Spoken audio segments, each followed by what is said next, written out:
I'll tell you some of the stuff that I know and how I piece it together.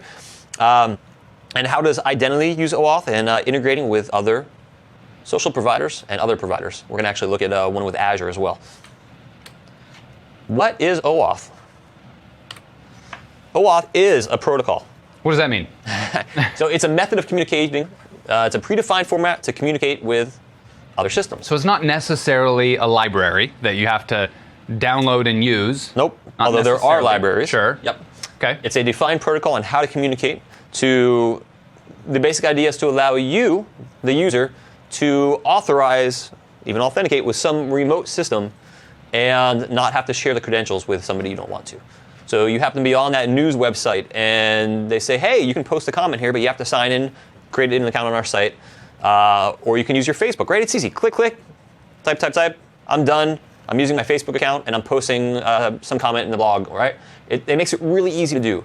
So I don't want to share my credentials with your application, my website, the news website. Facebook's got them. I don't need them getting you. And so that's where OAuth comes into play. And it's actually hugely important. If you are providing some sort of a service or a website or a web application online, guaranteed some subset of the potential visitors or users of your service are going to be concerned about, are going to be seriously concerned about privacy, and they're not interested in giving credentials to yet another service. And they may just opt not to do it. Absolutely. But if they know that when they come to you, they don't have to think about whether or not there's a trust relationship here. Do I know the organization? Do I know that the developers aren't going to kind of swipe my password on the way in? Then there's a much greater likelihood that they're actually going to sign up for your service, and that's what you want. Absolutely. So let's talk about then why you would use OAuth. You touched upon some of the reasons there, and it allows your application to easily accept other providers. So it's low friction, right? If you have a website and you want to accept other users on there, if they have yet another login to enter in, I use KeePass to store my logins, and it just grows and grows and grows because I try to mix up my logins and passwords. And as everybody should do as a good security practice, you're all not sharing passwords and logins between websites, right? Right. The idea here is it uses an existing account. You don't have to provide credentials to the system that you want to use, the app you want to use. It could be a mobile app, it could be a website. So it allows your application, OAuth allows your app to request resources from some server. Let's say you want to go to Facebook and request some resources, and your application is going to request them on behalf of me. So you can say, we've all seen like the systems you go on and you register for Facebook access. So let's say I go on to some news website again, as my example, and I want to register to leave comments in a blog, and I go ahead and I authenticate against Facebook, and it says, this application can read your Facebook profile. Yes. This application can have access to all your friends. Cancel. It allows you to see within a limited scope of what that application can do. And just because you allow that application doesn't give that application free reign, right? It has potentially a limited scope as to what it can access and can let you know what it can have access to. And that's one of the great You have more granularity as a user, Absolutely. Deciding what it is that you're going to allow. More granularity. And actually, if you're not using third-party authentication and you're going directly to the service, you have none of that granularity. You've just authenticated with them, and everything that you give them is available to them, your email address or whatever. When you go to this third party, you can say, I only want to use this as login. I only want to use Facebook, for instance, as my authentication means and not anything else. Yep, absolutely. I don't want you to have my credentials. Yeah. Leave me alone. Yeah. It's just easy, too. It's a lot easier for the users, right? Virtually everybody has either a Facebook, Microsoft account, Google login, and they can just use those as opposed to having yet another system. So how does identity in ASP.NET use OAuth? Here's a basic flow of how OAuth works.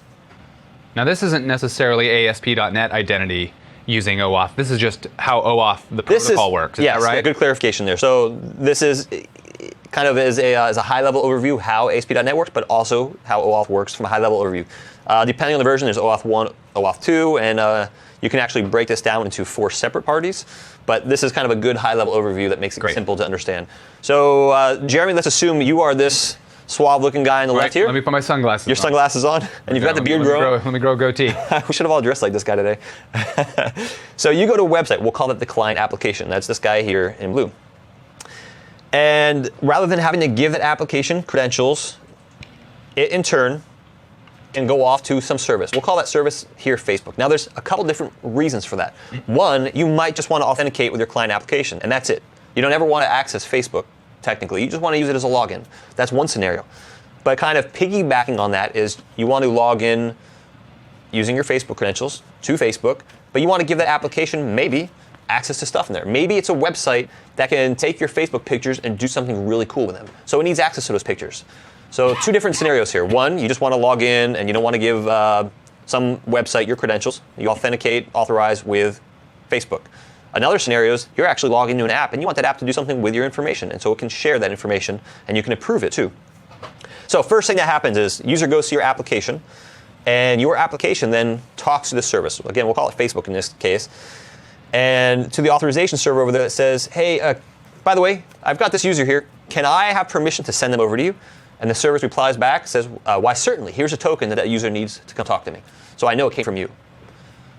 That's when you get redirected in your browser or in your client app to, let's say, facebook.com, and you see it pop up. This application wants to have access. So the user is essentially going right to the provider. They're no longer in your application anymore. Their browser, let's assume it's the browser here since we're talking ASP.NET. The browser is now on facebook.com. The user authenticates there, logs in, and they get that little pop-up that says, hey, and we're going to see that. Do you want to allow this app to do X, Y, Z? Sure. An access token is then granted to your client application. Now, anytime your client application wants to do anything with Facebook, it uses that token to talk back to Facebook. So it requests something from Facebook with that token to its resource server, and then Facebook's resource server responds back with whatever that resource is, assuming that you have that token. Make sense? It does. So OAuth is kind of this, you start reading through the protocol, there's all these complicated concepts. In a nutshell, this is basically what's happening. Now, what does ASP.NET store in all of this? So your ASP.NET user login table, that tracks the provider name and actually has a provider key in there as well. So this guy right here, ASP.NET user logins. You have your login provider, and that is a key. I'm sorry, that could be like Facebook, Google, and then you have a provider key, which is some number that represents that provider, and your user ID, of course. And that links you to ASP.NET users. So notice here, there is a link to a local system. What's happening here is your Facebook token is not actually stored, but you do get some information that's stored about your user account here. Again, we are not storing that Facebook token, and also we are not storing any kind of password for you. The key is that ASP.NET user logins table. All right, let's look at integrating with other providers here. So out of the box in ASP.NET Identity, you get integration with a Microsoft account, which uses OAuth 2.0. You can integrate with a Google account, a Facebook account, and Twitter. Those are all out of the box. You can integrate with Azure Active Directory. Then that is a slightly different process because it's actually a little bit easier too, and we'll look at how to do that. And that uses OpenID Connect, which works on top of OAuth 2. So let's look at a demo of adding a Facebook login. So let's open up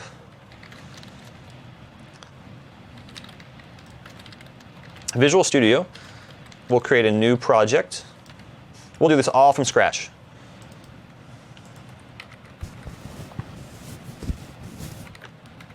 Call this Facebook web example. Now keep in mind, the example that Adam's walking you through here is right out of a project template, and he's stepping through it. So you can go, you've got the same project template in your Visual Studio. Yep, this makes it really easy. Click OK. I'll just choose an MVC application. Same thing applies to the other templates as well. Web forms, MVC. Now I'm going to stay with this here, individual user account, because it's still storing a little bit of information locally. Creating this project, just like we did before.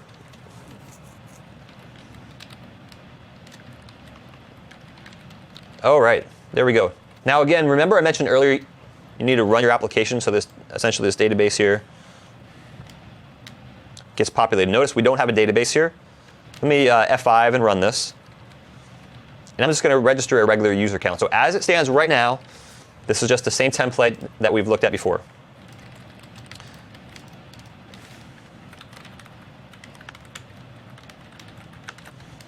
Register that. Our database is going to get created. When it comes back, we are all good. Now notice, if I log off and I go to log in, look at this template here. Use another service to log in. There are no external authentication services configured. See this article for details on setting it up. So if you forget everything I've said here today, you can go to that article and check it out, although it's really easy. I think you're going to remember it. Go back to Visual Studio. Let's stop debugging. Notice, as I mentioned earlier, that database has now appeared. That's there. Let's look at that guy. It's everything we've seen before. As of now, we have just an entry in ASP.NET users. Everything else here is going to be blank except for migration history. So what we're going to be using in this demo is this guy right here, ASP.NET user logins, login provider, provider key, and user ID. So to get this puppy going,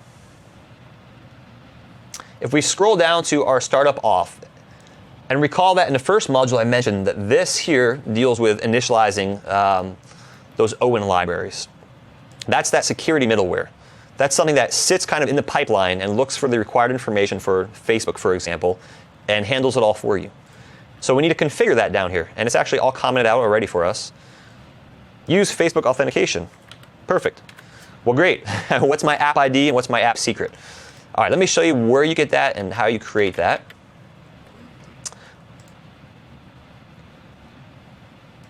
Going over to, let me close some of these out, Facebook.com. I've logged in with my account, and here's some of my applications here. And I do realize that I'm showing you my application secret, which is typically a no-no. However, I'm just dealing with just a localhost site here.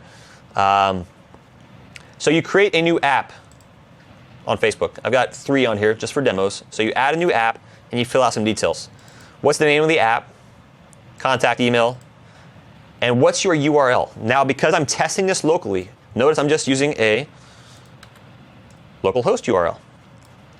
So clearly, if this is a production website, you would use www.jeremy'sawesomepictureapp.com, something like that. That domain probably exists. Somebody probably has it. Everything's taken nowadays. You create that, and this is what you're going to need. So this key, this app secret, we're going to come back over here and paste that in as our app secret. Our app ID, I'm going to copy that, come over here, paste it out here. I save that. Easy enough so far?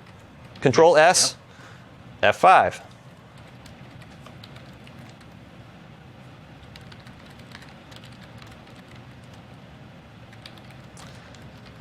Okay, now when we go to login, look what shows up. In the upper right-hand corner here, use another service to log in, Facebook is there. If we enable our other providers here, that shows up there. So let's go ahead and search for this here.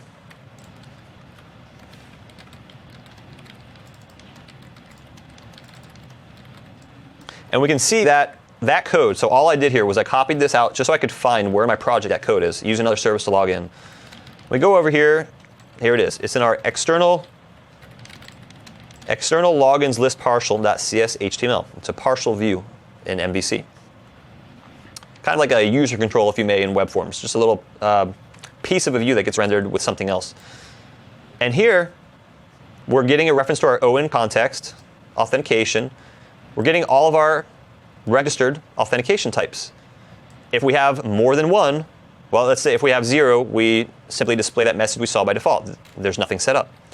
If we have more than 0, then we go ahead and we enumerate each one and list them out. Template code, that's actually already there in your project. It's disabled by default because we haven't registered this, so that's all disabled by default.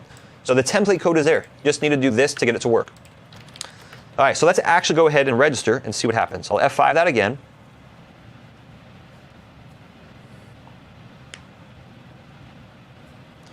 Now, the first problem I'm going to see is, notice my URL up here is, if you can see it, it's port 53863. The problem with that is, if I look over on Facebook, I have a different port. This URL must match exactly, or you will actually get an error. Let's see if I can actually get that error to happen. Let's log in. Use another service. Yeah, see it right here? Given URL is not allowed by the app configuration. It must match the website or Canvas URL. Well, that's why, because my URL didn't match what Facebook has. So let me just go back to my home page here. And let's go back, and so that's 53863. We need to change that to match Facebook. So I'm just going to copy that out. Go back to my web project. And what I need to do in my web project is change that port. So if you have a bunch of web projects that are trying to do this, you might want to come up with a better solution here, because this is specific to this one application. So when I look at this web app, I go to its properties, I can see that that's running at 53863 right here. So you can change this. You could use, if you knew what your test website was, you can change this up a little bit. You can use a host file in your local system to override the name. You can do some kind of configuration stuff. In that case, I would probably host an IIS, and I would create an entry in my local host file that said something like my local IP address points to www.awesome.com. And that way, when I go configure my Facebook application, I could type in www.awesome.com here.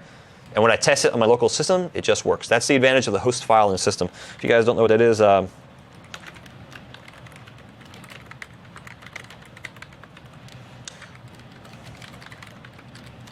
that's this guy right here. So that path, if you missed that, was Windows System 32 drivers etc hosts. And the host file, that's known to guys in the networking world for a long time. You can basically come over here and just say,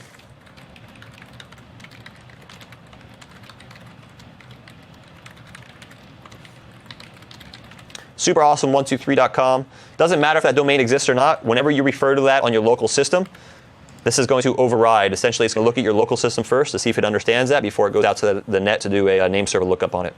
So that's one way that you could do that. You could point your local IP address to look at this name. And so when you hit that name in your browser, it's going to stay on your local system. But we're going to keep this right here. We're just going to use this localhost stuff. It's the easiest for me to debug with. So localhost, I copy this URL out. I'm going to go back in here, and I paste that. And when I save this, I think I already have this registered with another app on the system, so it's probably going to tell me. Actually, nope, this has not been configured yet. Perfect. Oh yeah, here it is. It's mapped to a different application, a different sample app on the system. Would you like to remap it? Sure. If this is your first time doing it, you won't see this. This is only because I've run this demo on the system before. It says, hey, that URL is pointing to a different application on your system. Do you want to remap it to this one? Why, certainly, thank you. So all I did was I changed the URL to match what Facebook's expecting. I come over here, I log in. I'm not going to touch this at all. I'm going to use just this.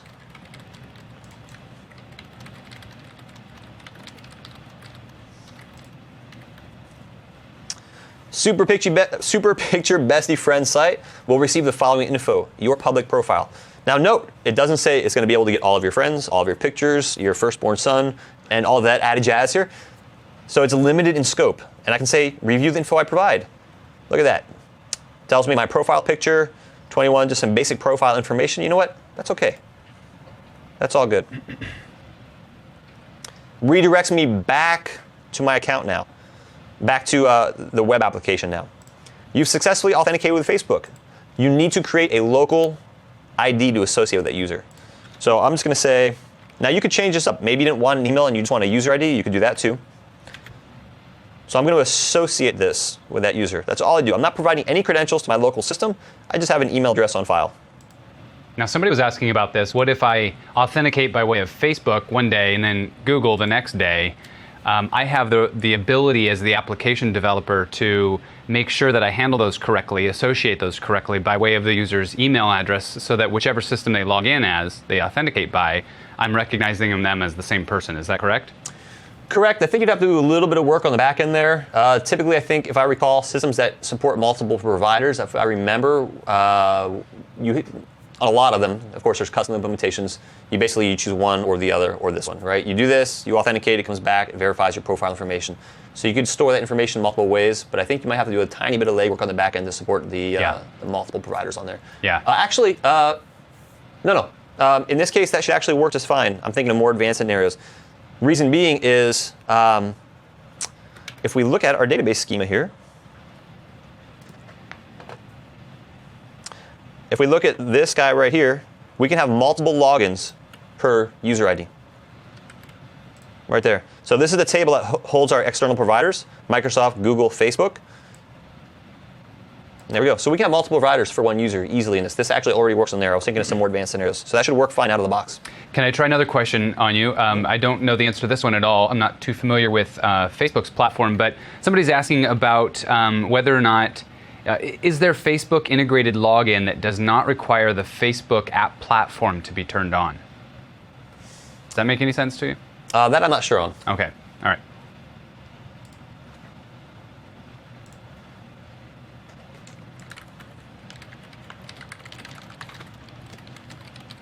Let me authenticate again here. There we go. There's my email address. Log off. Now if I add any other providers into there, so let's check that out here. If I go back to my startup.auth, I'll just do something fake here.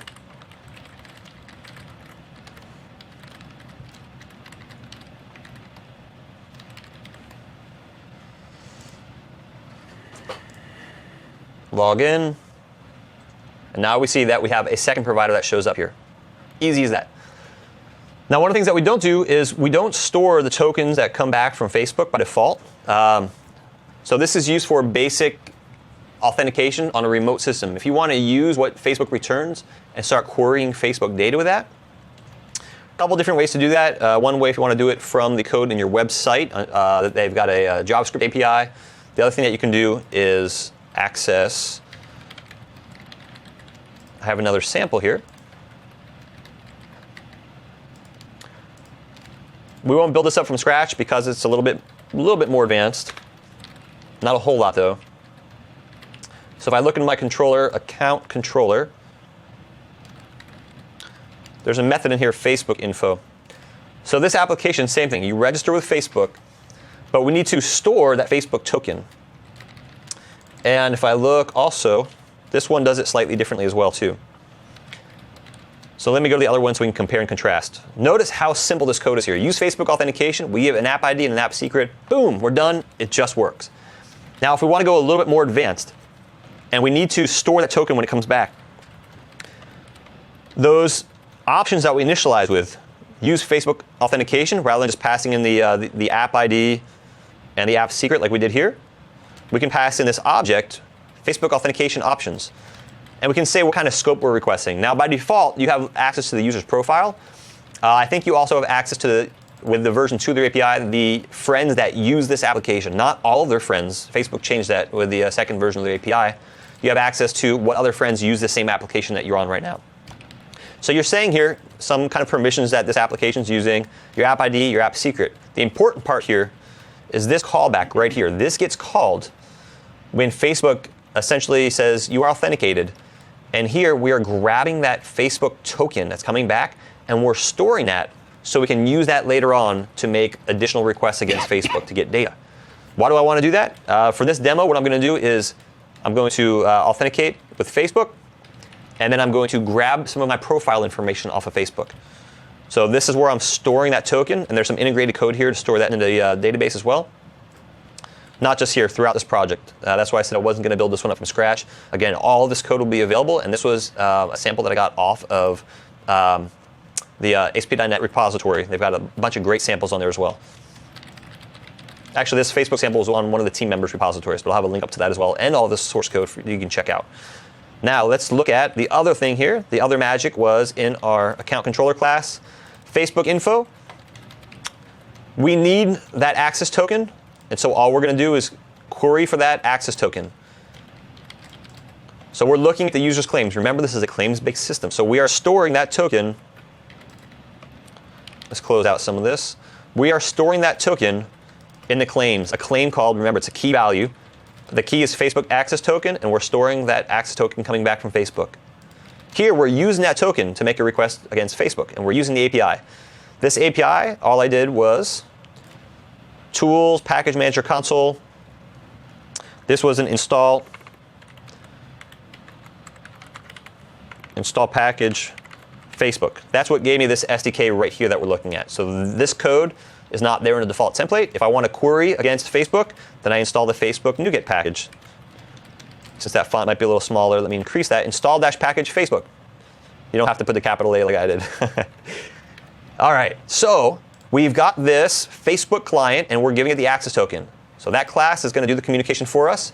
Facebook has an API defined on their site. /me, /feed, all of these different things. If I want my picture, I'm going to call this one. So I'm grabbing that information back from Facebook, my name, my locale, my last profile updated time, and my picture URL. And I'm just going to return that to a web page, to a view, so I can see it. So let's see what happens with this. Let me make sure I'm running on the same port. 62054, and Facebook required 62098. I can actually just do this, 54. I can change it on the Facebook side too. All right, let's go ahead and run this.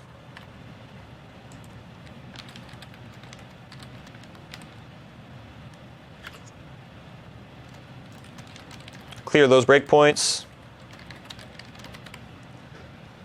Okay, log in.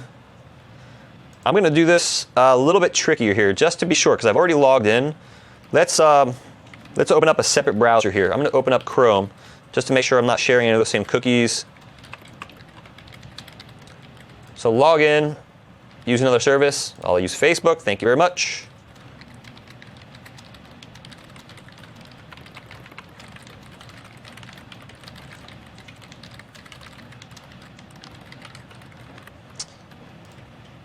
Okay. This will receive the following information. We saw that already. Okay. Now here we go. We're adding that claim back. This is what Facebook replies back with, this big access token here. And that's needed for future requests to Facebook resources. Clear my breakpoints. There we go. We successfully authenticated. Please use a username. And we'll just call this, just for giggles here, Adam Tuliper 5. Got a lot of breakpoints in this project. Perfect. Now this guy up here, Facebook info, that was that method we were looking at, where I query using that Facebook NuGet package. Step through this. That was the code we just looked at, where we just reference Facebook's API. We get some data that comes back. We've populated that into here, our locale. Let's open that again here. We've got our locale, our name, the picture URL, the updated time. Let's see what that looks like. There we go. Oh, the layout's a little bit messed up here. I've got to fix that.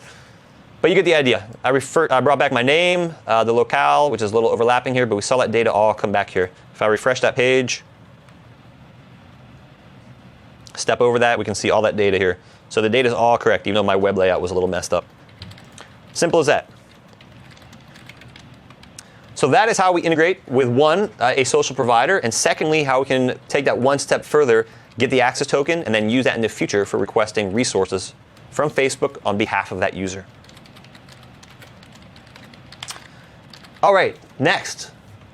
Jeremy, this is one of my favorite demos because it uses Azure. Azure as a cloud platform, I think, is amazing. I think we do releases of features on there every 3 weeks now.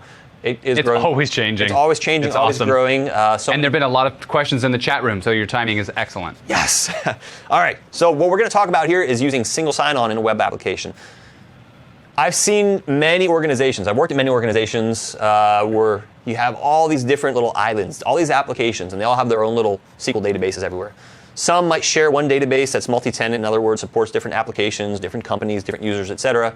But single sign-on is great because you can point it to some other area and that handles all of the credentials for you, and then you can sign in once, have access to a bunch of apps, or again, like I mentioned earlier, you can use those same credentials to access multiple applications without having to share them with the application itself. So in this case, we're going to keep credentials stored in Azure. Azure is going to use its Active Directory there to know all about those users, and our application will just query that. And we can actually create another web application that queries that same data, and another one, another one. We can create 10 web applications probably really fast that all look at that Azure data and all provide the same user experience to log in. So let's check that out, shall we?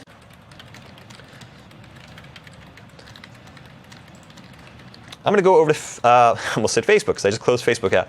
Go over to Azure here, to Active Directory. All right, this is the Azure portal, manage.windowsazure.com. If you haven't checked out Azure, you can get a free trial. Sign up, go to windowsazure.com and check it out.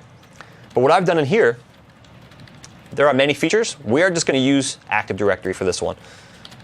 So we'll do this all from scratch. We're going to create a new directory. And we can see that's the default there. We're going to create a new directory. We're going to create a new directory. The name, and I'm going to write this all down as I do this. Super new directory. Super new directory. Woo! Let's do the ultimate with keep track of all this information here. Super new directory. Domain name. We'll call it super new directory. Oh, somebody's already used that. Get the heck out. Oh yeah, well watch this. Super new. Select country.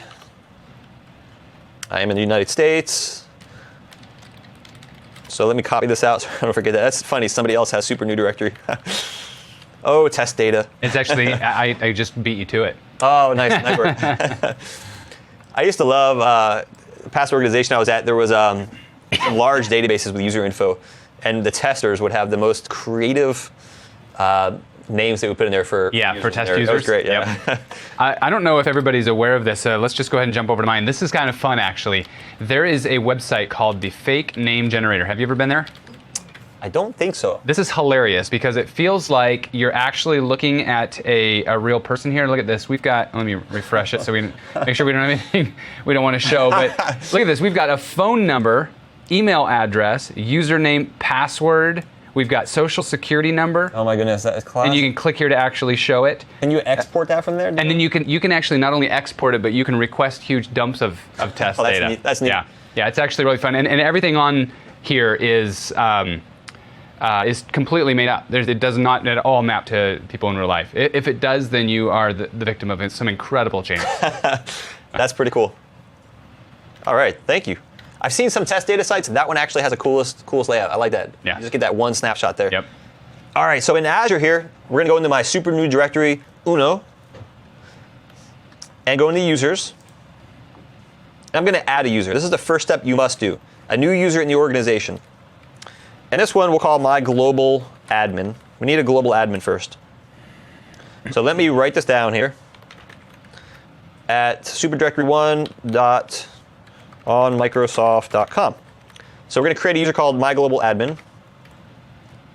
Next, my global admin, first and last name. Display name, my global admin. What role? Global administrator. I'm not going to fill out the alternate email address here, and I don't need to check off multi-factor authentication. I'm going to click on next. Oh, I do need that there, so we'll do my address. Okay, create it. We're going to get a temporary password now. So I will take that out, save that. Alrighty. Now with that in mind, let's go back to Visual Studio. We're going to open up a new, we'll do a new one here, new project. Same thing, ASP.NET Web Application. We'll call this Azure AD. And VC application. Now here's where it changes. Change authentication. Organizational account. And notice it says for applications that authenticate with users with Active Directory, Microsoft Azure Active Directory, which we're using here, or Office 365. So we're going to use cloud single organization, but notice you can do on-prem or multiple organizations. And the domain. So something.onmicrosoft.com. I'm just going to perhaps. I mean, that might be your company's, your organization's actual domain, but yes, you can customize that, absolutely. I'm going to use the default one here on Microsoft.com with mine. Access level, single sign-on. Or do you want them to be able to read this directory data or read and write your directory data? In this case, I do not. I'm not changing any of the Active Directory data behind the scenes. I just want default authentication rolled up here, so I'm choosing the defaults here. I'm going to click on OK. I have to log in with my global admin now. So I come back here, my global admin. Oops, so it's my global admin at my directory name.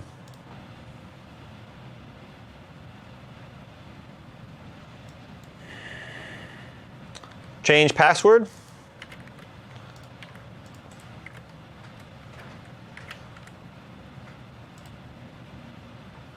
Alrighty. Please re-enter that password here. There we go. Notice we're all set here. Authentication, we see supernewdirectory1.onmicrosoft.com. So to recap, I've created my directory. I created a global admin in that directory. It gave me a temp password. And then once I did this, it prompted me for that global admin, and then it prompted me to change my password. All I've done so far. Click OK.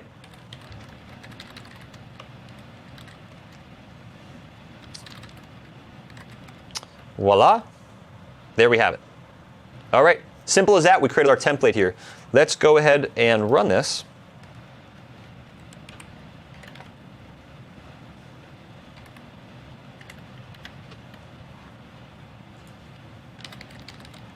And this starts up immediately. This application is protected, so we integrated single sign-on here.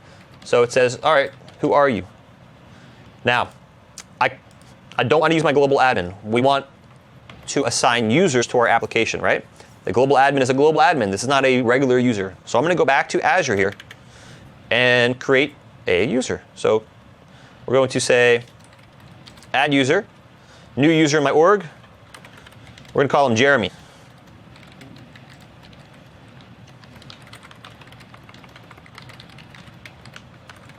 Jeremy Foster. He's a user. And again, we get that temporary password. So I'm going to take this out here, copy and paste this info just so it's a little bit easier for me.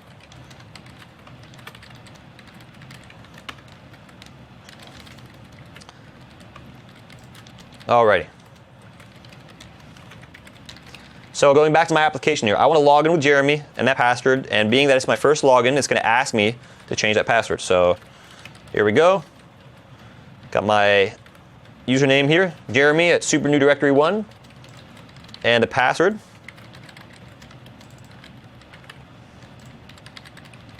Change password. There's my old password, my new one. I'll throw a 1 on the end, make it easy.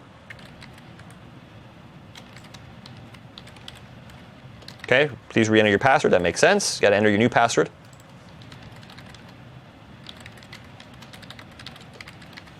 And did I stop my application? I did. So this actually came back to my application, but I had stopped my application. So let's refresh this again.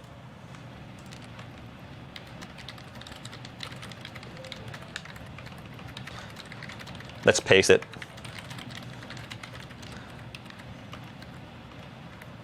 Okay, Jeremy, and we need your new password, which was this with a 1 on it.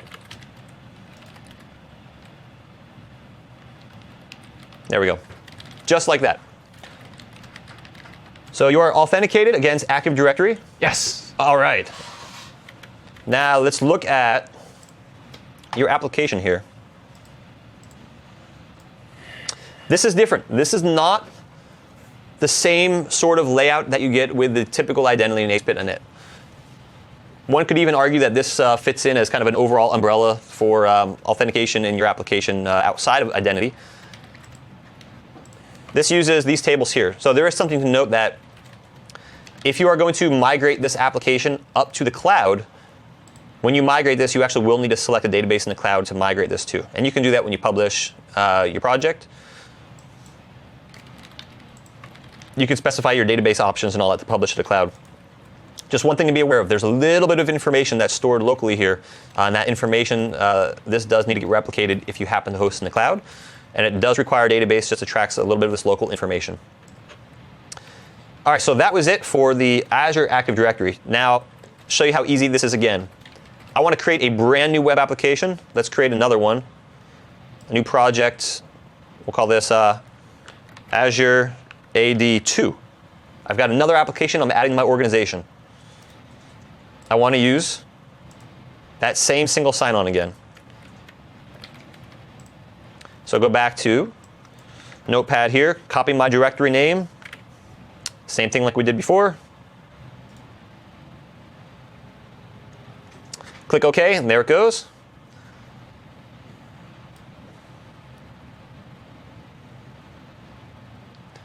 And voila, we have our project. We debug our project. Again, brand new web project, second web project, pointing to that same Active Directory up in Azure. Use another account. We're going to use Jeremy's account here. And your password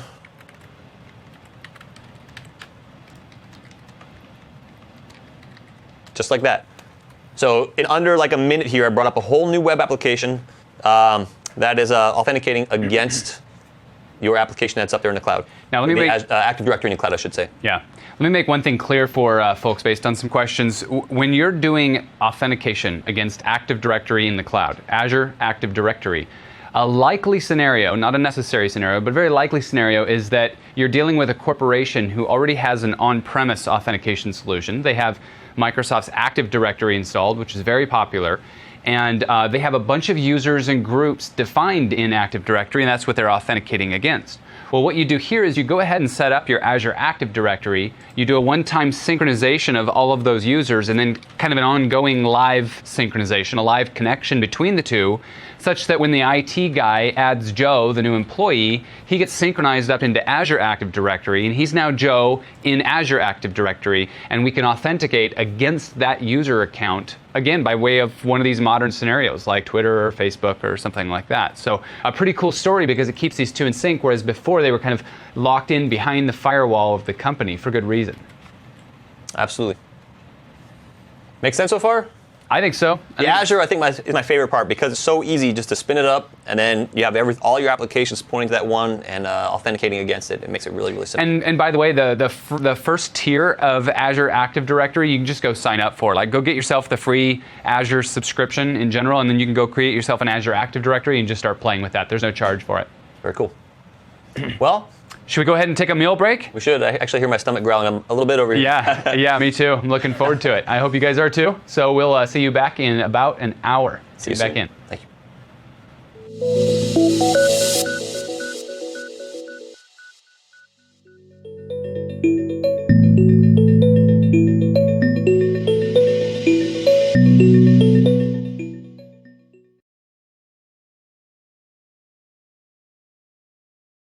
Hey everybody, welcome back from your meal. We're glad you're still with us for ASP.NET Identity. That's right. Welcome back from lunch. We're having a great time here in the studio. Were we not muted? You always wonder as you're talking and laughing, you're like, are we being broadcast live right now? Is this live? I hope not. So today we're going to be talking in this module about two-factor authentication. And then four-factor. No, that's not even a thing. It's not even a thing. It's probably going to be in our lifetime. Yeah, sometime, that's true. Or we'll come up with a better way. It'll be something you know, something you are, something you remember. First significant other. Okay, so let's talk about two-factor authentication here, shall we? Module overview. We're going to be running what is two-factor authentication, basic features of two-factor authentication, and how it works, and then we're going to look at actually how to use it. It's really easy to integrate and implement in our ASP.NET identity templates that are there. What, I ask you, good sir, what is two-factor authentication? It's one more than one-factor authentication, that's for sure.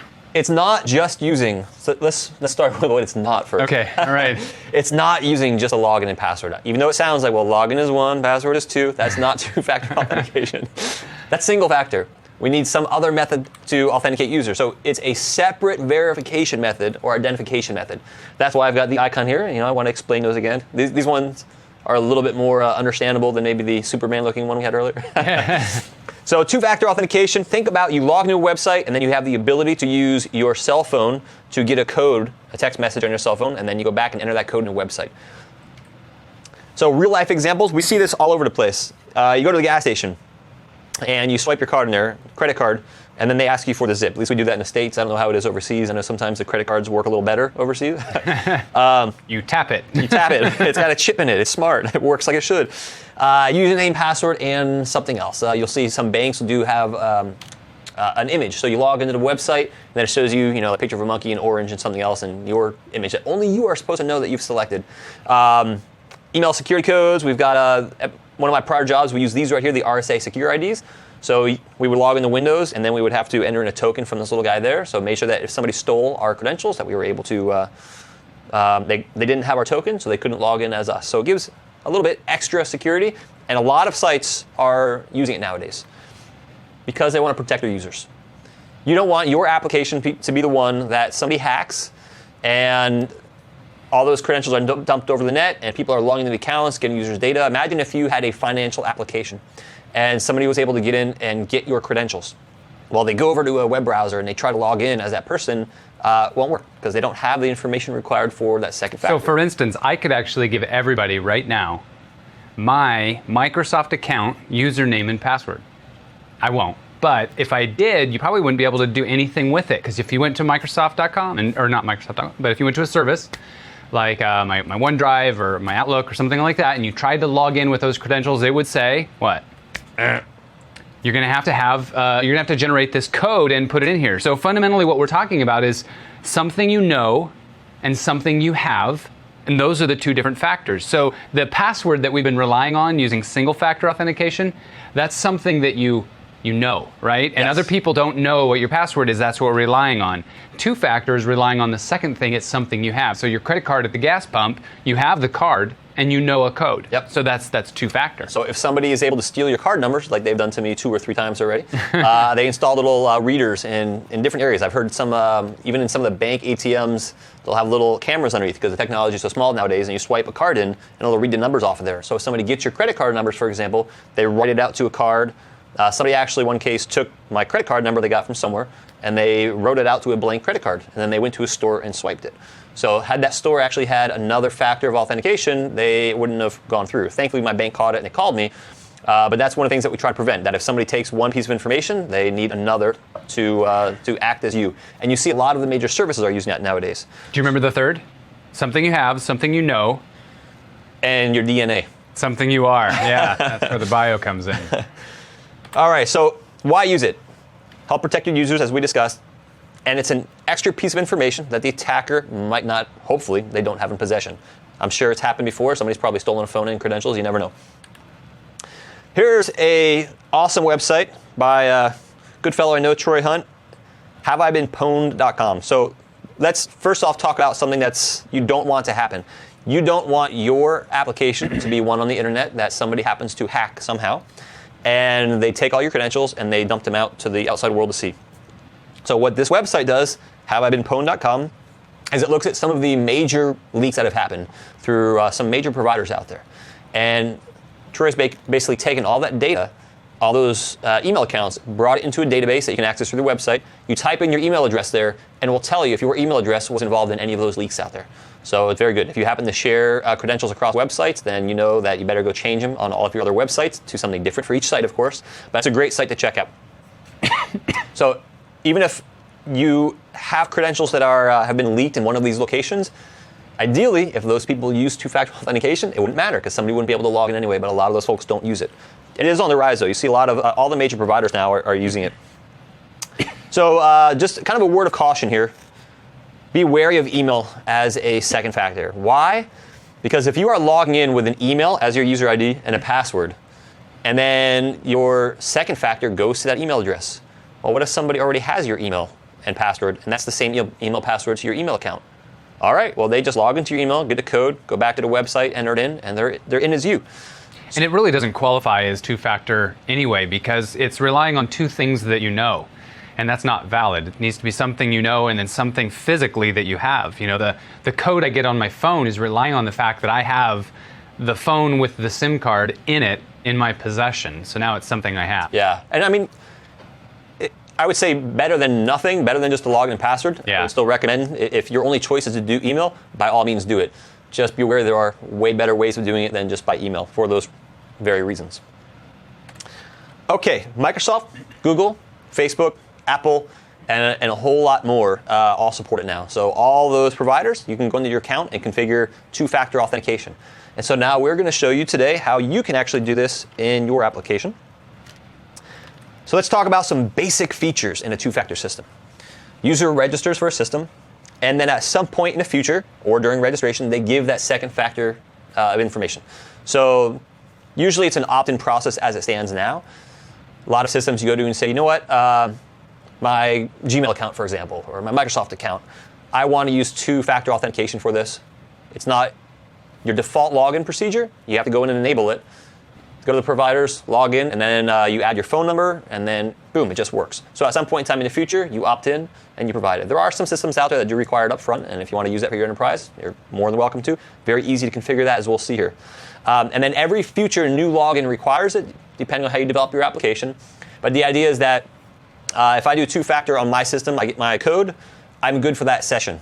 If my browser remembers me, all right, I'm still good on my computer. If I go to a new computer and log in, doesn't recognize me there, then I have to go through the whole two-factor process again. And that's good, because every single time I log into something, I don't necessarily want to get something on my phone. I just want to work. But when I go to a new system, I want to know that I'm protected like that. So the out-of-box support here in ASP.NET Identity, all the templates have all the boilerplate code that you need. And we're going to run through that. So it makes it very easy for you to implement, and we'll see how we can do that.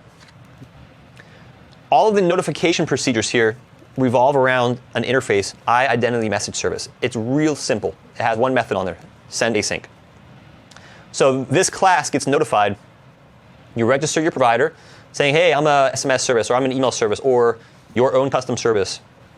And then when the time comes to get notified, that method gets called, and you do whatever you want with it. You either send off an SMS with the code.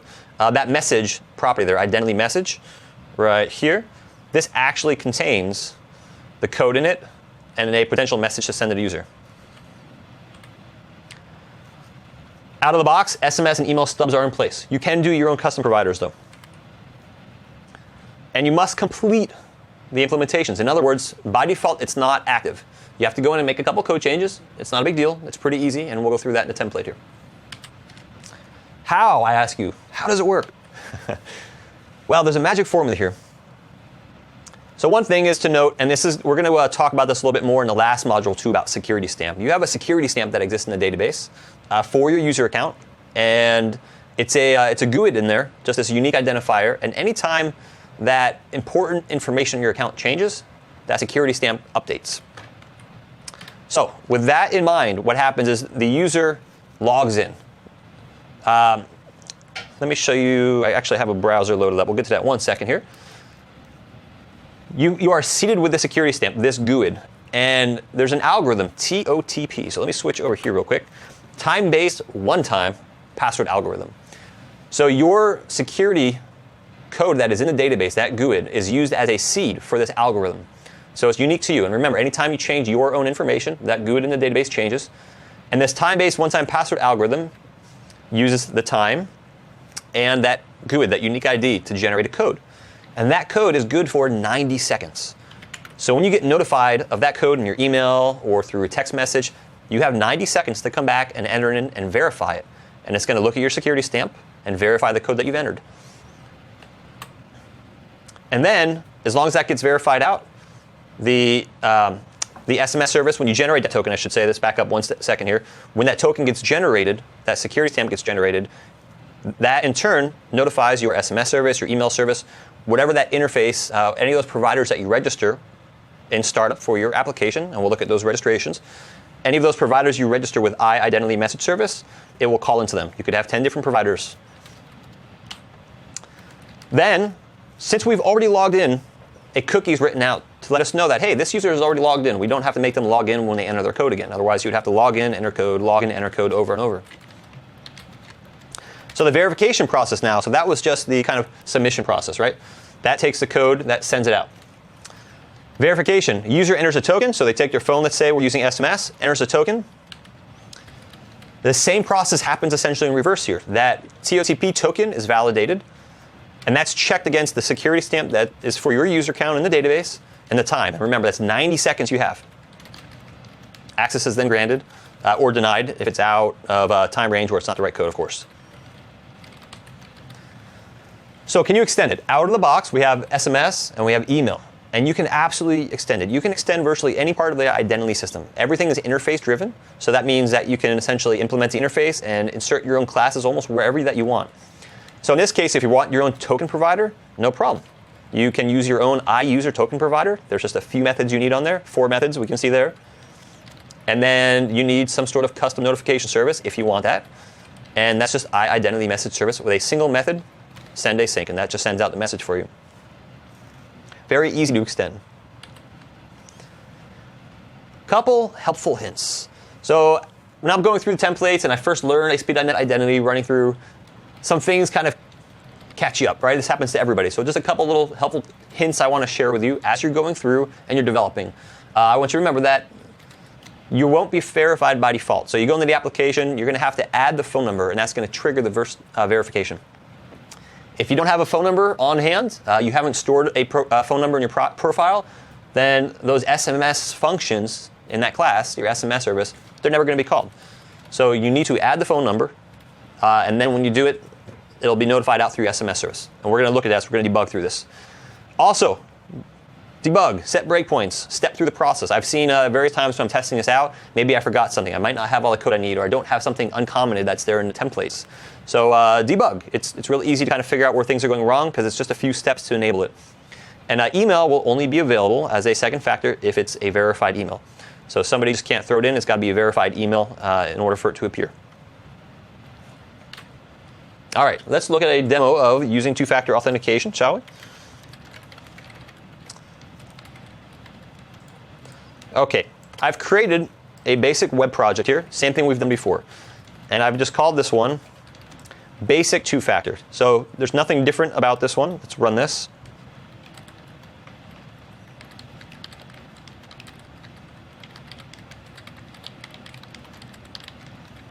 And I will register here.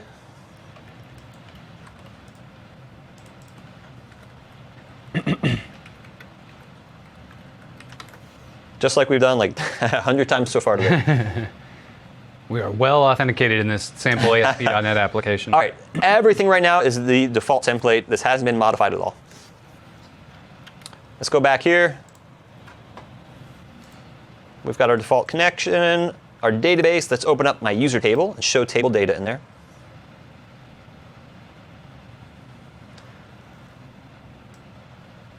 All right. There's my email in the database. Has my email been confirmed? So we can do, there's built-in email confirmation. And you can see my phone number is null. There's a security stamp. Notice that's just a GUID. The hash password. Has my phone number been confirmed? Well, what's that all about? When you go ahead and enable this, you're going to get a text message that's sent out to your phone. Well, let me rephrase that. Ideally, when this is implemented, you will have a text message that goes out to your phone. All that boilerplate code isn't there. You're going to have to fill in whoever your SMS provider is, and I'll show you actually a sample of that. Once that code is confirmed, that becomes true. So you know if the user has actually confirmed it. You don't want to use it for two-factor auth if the user has not confirmed it. Because imagine somebody hacks into their account and then sets up their own phone number as a two-factor. Maybe they don't have the login. They've sat down at your computer while you're away. So there's some difficulties there. You always want to make sure that phone number is confirmed. Has this user enabled two-factor authentication? Well, currently it's false, and we'll see how we change that. And the rest of these fields, we'll actually look at some of those later on today. So pretty easy so far with that. Now let's look at our code. If we notice, let's run that again. The first key here is we have to look at our user account. So let me log in, because we have to enable this in our user account. Oops, not F1. Fingers going all over the keyboard here.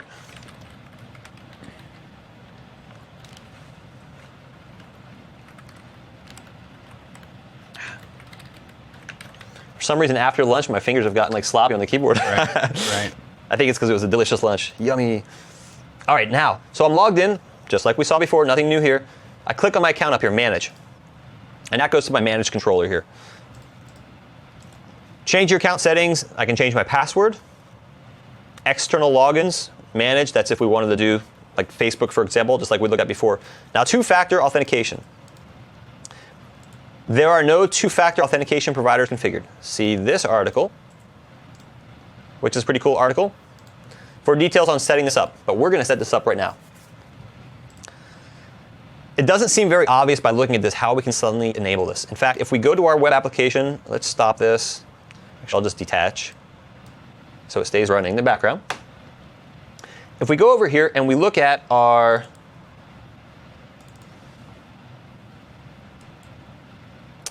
startup code here, even if I just search for two-factor,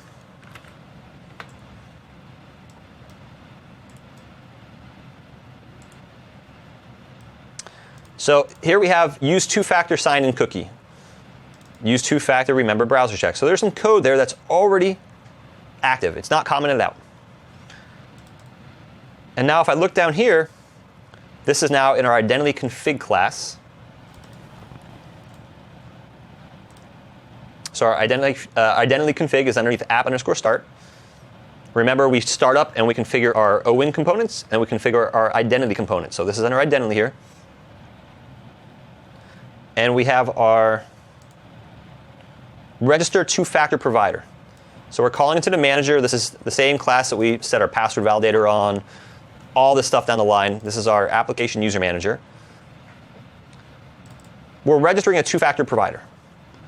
So it's called email code, and the other one is called phone code.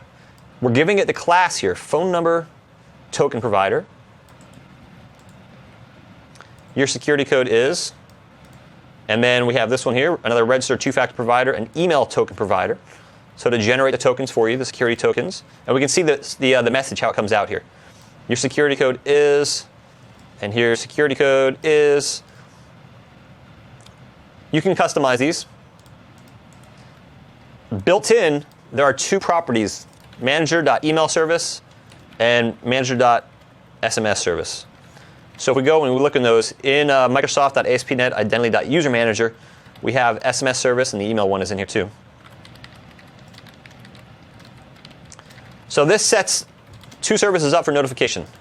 Let's go here to the definition of that class. This is the iIdentity message service. Super, super simple. That interface has one method. In other words, any class that implements this interface has one method it has to do, and this is where it's going to send a message out to the users. So email service implements iIdentity message service, and SMS service implements the iIdentity message service interface as well. Both of them with the one method here, send async. So let's set some breakpoints here. As of now, nothing's going to be called, because remember, we have this code here that says, hey, you don't have anything configured. And it looks interesting because so far I'm like, well, if I looked at my classes here, it kind of looked like I have everything configured. I specified that there. I've specified this there. This should be OK. You have to do a little bit more looking in here.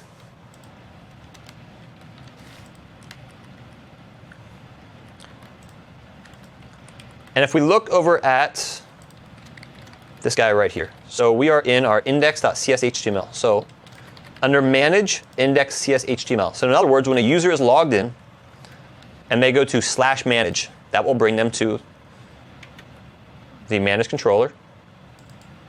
And by default, it goes to the index method here.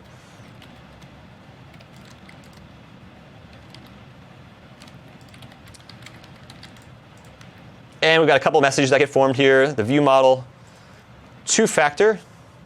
Notice, it's calling in get two-factor enabled. So this is checking to see if two-factor happens to be enabled for this user, which it's not right now. We saw that in the database when we looked at it. So the code that we need to change is just simply in our view that's getting returned here. So that's our manage controller, points to our manage folder here, our index.cshtml, and let's look through this code. So here's a change your password link. If we look over here, change your password. There's our external logins. So this is the code file that we want. And notice there's a bunch of stuff commented out here. Phone numbers can be used as a second factor of verification in a two-factor authentication system. And here, uncomment the following block. After you have set up two-factor authentication. Well, what does it really mean to set up two-factor authentication?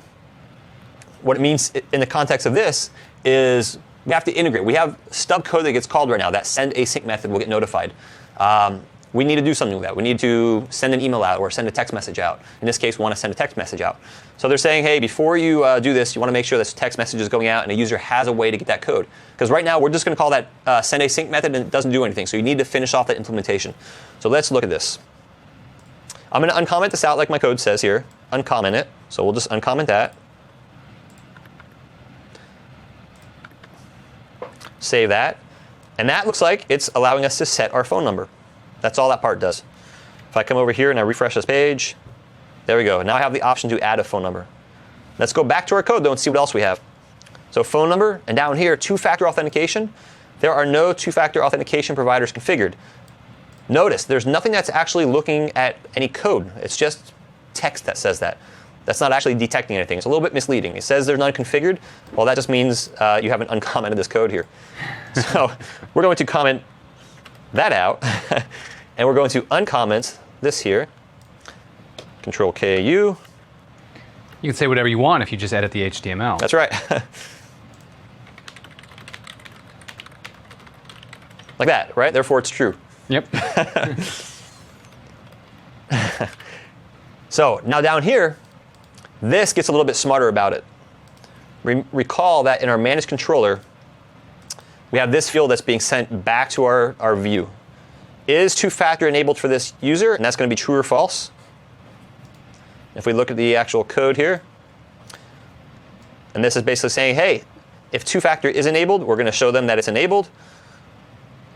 We're going to give them a link to disable it. Otherwise, it's disabled, and we're going to give them a link to enable it. So that looks good so far. Save that, and we're going to refresh our view here.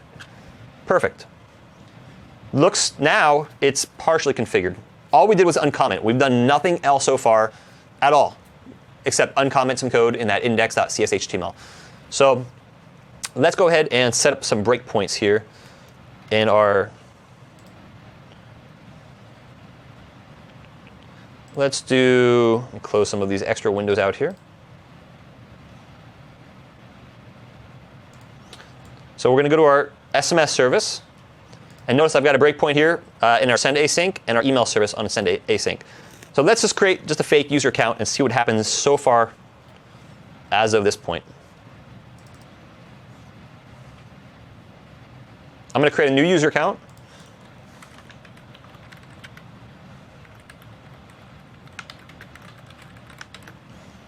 Register. I'm going to go and manage. This is /manage. OK, let's enable. Still, nothing's happened yet. So I'm going to change my password. I'm sorry, not change my password. I'm going to add a phone number. And a phone number, let's do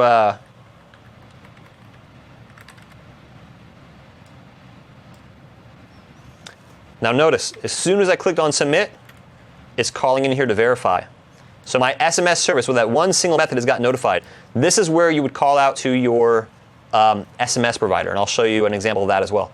But let's look at what this message contains. That kind of fades off. It's a little bit hard to see these with zoom in here.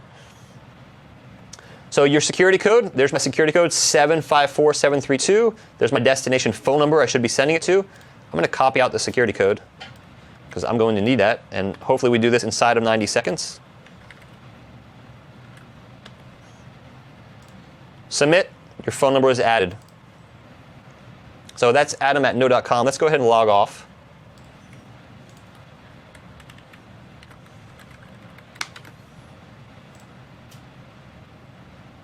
There we go. Just like that, select your two-factor authentication provider. Notice we only have a phone because we haven't done anything with email here. Submit. Same exact thing. We are now going back out, and this is sending a test message out to this phone number with a new code now. Destination. Let's run it. Pretend that I just got a text message on my phone. Paste it in right there. Option to remember this browser, so I don't have to do this every single time. And then we submit. That's it. So just like that, we've implemented a two-factor authentication. So again, the steps here, all we did, we went into our index.cs.html, we uncommented our code. And the second required step was that we went to our manage, we added the phone number, we enabled two-factor authentication for this user, just for that user. So if we go back and we look at the database here,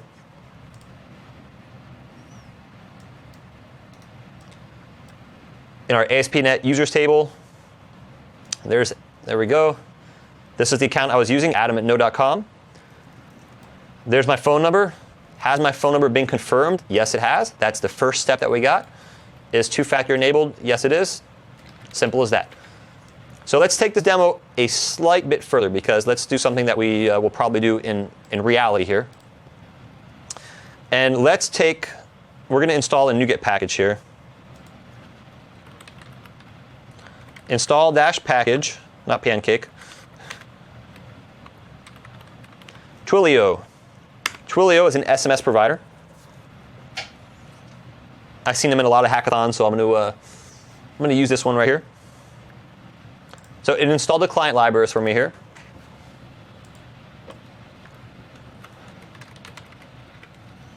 Let's go back to our SMS service. And right here, we need to finish this off. Implementation is key, because as of right now, this is empty. That's why everything's disabled by default, because you don't want to send, well, you don't want to pretend you're sending a text message out, and your actual application is now waiting for a response, but then the user never got anything. That's why everything's disabled, and you need to fill this in first. So I've got open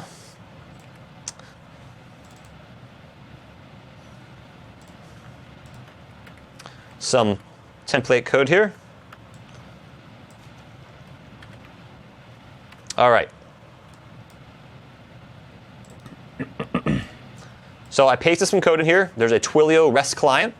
I'm going to resolve that reference here and resolve this reference just to bring in those namespaces. And I don't care about my trace actually right now.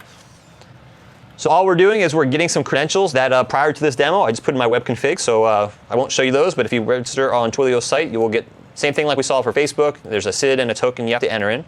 So that I've already got those configured in my web config. Secondly, I have Twilio gives you a phone number, and so it's going to be sent from this phone number. And that should go out and send to that particular user. So who wants to share their phone number? That is the trick here. I know what we'll do. Yes, thank you. Keep on me for a moment here. Because what I'm going to do is I'm going to update my own personal phone number in here. You want me to read that out loud? 555 Jeremy Foster. All right, I think I've got this here. All right, let's go ahead and run it, and let's see what happens. I know it's going to be hard for you to see my phone here. I'm going to turn up my volume. Maybe we'll hear noise come in. All right, I'm going to run this. And let's go ahead and log in. Keep our fingers crossed. I don't know if I have the sound enabled on Is your screen safe to show now? My screen's safe to show. Safe to show. All right, I'm going to log in.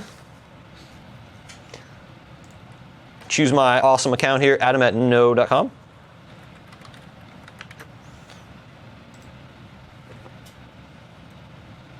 Okay, two-factor code. Let me see, do I have those breakpoints set there? This is just running, no breakpoints. So we'll submit. Okay. There we go. Camera on me. Ah, I see that. Come across the top there, right there. All right. Sent from your Twilio trial account. Your security code is 9 rhubarb, foxtrot, no, 517234. Look at that. Just like that. Boom. Super, super duper, duper duper easy. You just change what's implemented here in the send async method. You send out to your provider of choice. And again, you can plug in your own here. You can customize this however you want. Pretty easy. Yeah. It's awesome. This is You can real use easy. Twilio. You can send a pigeon. I think you can do Morse code. There's all kinds of ways you can send verification codes. There's a link on the net I saw that actually customizes this to use, I think Google's kind of QR code system there to validate it. Well, so somebody in the chat room actually pointed out the Google Authenticator app and how you can integrate with this to the Google Authenticator app and actually have your code showing up in the one app. And I think that might even be the one I was thinking of. Google Authenticator, ASP.NET. Why don't you go ahead and switch to my screen and you can have a glance at it. I've got it pulled up. There you go. The Be a Big Rockstar site. This one? No, I got a code project. This one over here. Let's switch to yours. Wait, I'm sure that's good too. Let's see that one. Yeah, so this is the one that was pointed out on the chat room. And so this is instructions for how to integrate with the Google Authenticator app. And you can see, if I don't have zoom in, let me get this turned on here. No, I don't have it on here, but I'll use another means. Look at that. Got to be resourceful. you can see that these individual individual email addresses are showing up in here. So you can have yours show up in their Authenticator app. You know what I want is I want authentication on my Microsoft band. That would be pretty cool. That would be pretty awesome. So did you know that you can pay at Starbucks with that? I did know that. I just found that. I haven't done it yet. But I haven't done it yet. He said they were all kind of crowding around looking at it. That's pretty cool. Yeah. Neat. Switch over to my screen 1 second here, please, good sir. This one, this is the other one here on beabigrockstar.com. Using Google Authenticator, right with ASP.NET Identity. So this is a cool one to check out. I have a link to this, a URL at the end of the slide deck, so I'll show you that as well.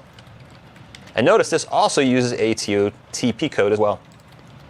And so the TOTP code is being generated by ASP.NET in the case that you showed, and just texted via Twilio, right? Yep, correct. But then if you use this Authenticator sample that we're talking about, then the TOTP is actually being generated by the Authenticator app. The TOTP in that case is being authenticated.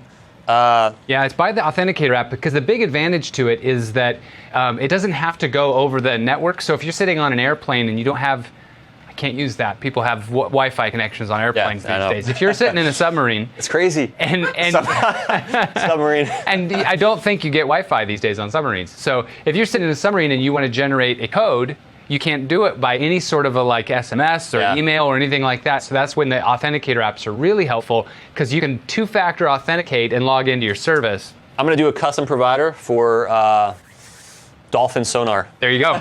There you go. Communication protocol. All right. A couple slide references at the end here. If you are interested in learning more about TOTP, what that is, I like technology, so I think it's a cool subject here. Great blog post there on understanding it. And if you really like the nitty-gritty details, I just figured I'd throw it on there. I read a little bit of it. It is actually a pretty cool read. And there's the last one there, beabigrockstar.com, and that's using Google Authenticator with ASP.NET Identity. Really cool blog post. Just a quick note, make sure that you go and vote on the polls. There's a poll that's active, and that's really cool, really helpful for us. So. I got to ask, is it should Adam implement the Dolphin Sonar? That's probably the poll, yeah. Which implementation should we implement first? Dolphin Sonar, Morse code, or Pigeon? Or the zombie, there's got to be a zombie play on this. Zombie moaner translator. There's zombies and everything now. Yep. All right. All right, well, are we cool for two-factor authentication? That certainly felt thorough. I think we're cool for it. Pretty easy to set up. Just remember, fill out your code to send out a code. Fill out the code to send out a code. That's funny. In anything that has a send async method in there, just fill out your implementation, uncomment the code, and then it's up to the user to enable. If you want this to be required as part of the login process, then you would just use the user manager to set that on the user's account when they log in the first time. So user manager has all of those fields available to you, and so you can actually just code those to true ahead of time, and that way when a user registers, they have to go through that process. It's up to you on however you want to integrate it for your system. But it's real easy to change. Well, let's go ahead and take a break, huh? Let's do it. We'll see you back here in 10 minutes. See you shortly.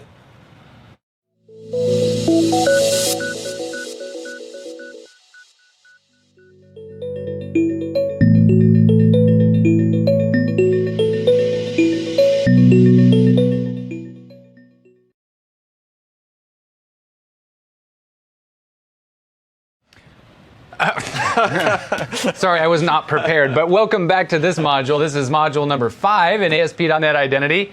And we're your hosts, Jeremy and Adam. I'm the one with the glasses on correctly, and he's not. And There's a reason for that. What is it? Because we're going to be talking about migration. Okay, so getting your identity from... Migrating from something else to the right place. To identity. That's cool. That's cool. If you can't have an icon, you got to do it with things that nobody understands. It's a dynamic. It's a live icon. That's what it is. It's a Lycon. That's right. All right. So, welcome back. We've got another cool topic. This is a very much discussed topic, because how do you get your application running from any of the prior technologies on over to the current version of Identity? So I'll show you a couple techniques. We got 2 demos in here looking at how we're going to install it into an empty application and how we're going to install it in a membership in a universal provider system. So 2 scenarios out there, and I think this is going to be a cool one. So migrating membership to Identity. We're going to talk about, should you migrate? That's a very important question. Migrating from what to what? And then we'll look at a couple demos. Sound good? Is that right? Sounds good to me. Sound right. Should you migrate? This, I think, is the most important question surrounding it. As a tech guy, I always want to migrate my stuff. I want to get on the latest version of tech. And as a guy who's worked in the industry for many years, it makes it a little bit difficult sometimes. There really should be a clear business need to migrate an application over. It costs money. Time equals money. And developers love the tech. They're like, hey, I want to go over to the newest version of Visual Studio, integrate these features. But then you realize it's going to be time. If you have a small application, it might work all right.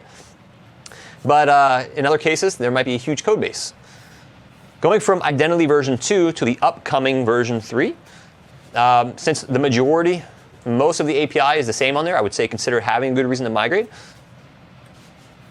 And just a couple things to note here, that if you look at the new templates for ASP.NET 5 that are currently out now, they don't have web forms. They have the existing web form support in there. So you can still do web forms in Visual Studio 2015, of course. But the new version of ASP.NET does not have that built into the templates. However, just so you know that you're still getting some love there, .NET 4.6, there's a whole bunch of new web forms features that are being released with that as well. So have no fear on that end.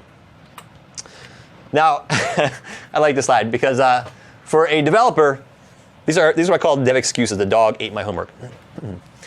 Why are you going to migrate? Your IT manager, the guy with the Superman outfit, is asking you, I have downtime on my small project, so I want to kind of migrate that. And that's actually the easiest kind of migration, something really small, easy. I need to know the new tech. Okay, it's another reason for you. Maybe your manager doesn't like that reason so much. I like the new tech. SQL membership just feels old. And I've been in that role many, many times where I'm like, this just felt like I was kind of shoehorning to fit my needs. I wanted something different.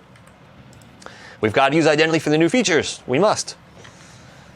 Like Visual Studio 2015. These are all really, really, really common excuses that, I've been in the industry for a long time. So have you, Jeremy. People always come up with different reasons that would, no, we need to get this application on the latest version because X, Y, Z. And the non-technical manager goes, oh, okay, let's do it. But caution with that. I've seen very large projects come to a grinding halt because they were going through technology upgrades. And during technology upgrades, it's kind of like bills in Congress where everybody's like, all right, well, we've got this main subject. Let's throw in a bunch of other things there. Oh, hey, by the way, while you're migrating to this new technology, why don't we re-architect our data and use a repository pattern? And other changes creep in, and it just makes everything come to a grinding halt. So kind of got to be careful there. And lastly on the slide, don't do that. I don't want you to text and ride your bike at the same time, just in case you're on your way to your manager to deliver a message. I just want to put it out there. I care about all of you. All right, migrating from no identity. So no glasses to Identity v2. v2 is the current version of Identity. The version that will be coming out in the future with ASP.NET 5 is v3. So this is going to assume that you have a Visual Studio 2012 or 2013 project, a project that does not have Identity installed in there. What you need to do is install the NuGet packages. Remember I mentioned that as of ASP.NET Identity v1, the NuGet packages were released at the time of Visual Studio 2013. So you just install the NuGet packages. And create a sample template, and you diff your project. Sounds really basic. It is actually pretty basic. A little bit more advanced scenario, going from a universal provider to Identity v2.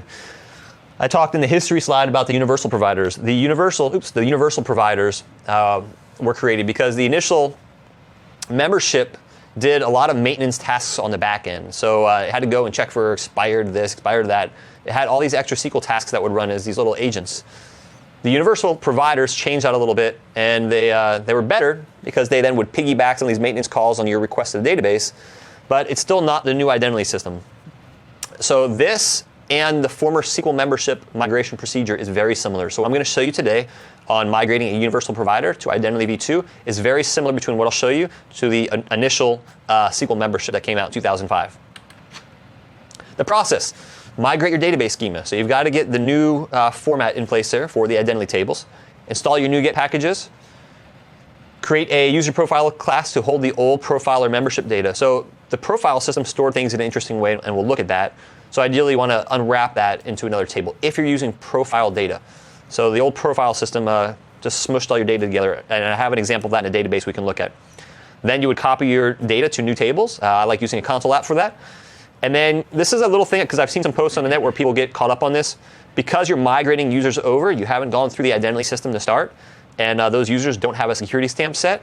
So I would just recommend you set a security stamp with a GUID.NuGUID. Simple membership. Simple membership came about just a couple years ago. Well, it's an MVC that sourced with our web pages technology. And going from simple membership to Identity v2 is a pretty similar process as well. Although simple membership was closer to identity and that it supported some of the external providers. So in that case, again, you migrate your database schema, you install your NuGet packages, You add your identity models to the database. So just like our identity now, that also uses some identity models. You create a new account controller.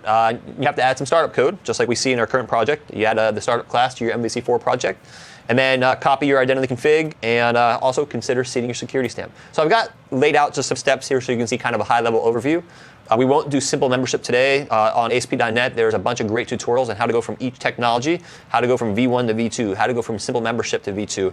And so I'm just going to show you a demo of doing universal today because the process is pretty similar across the technologies, just to give you a basic idea of how it works.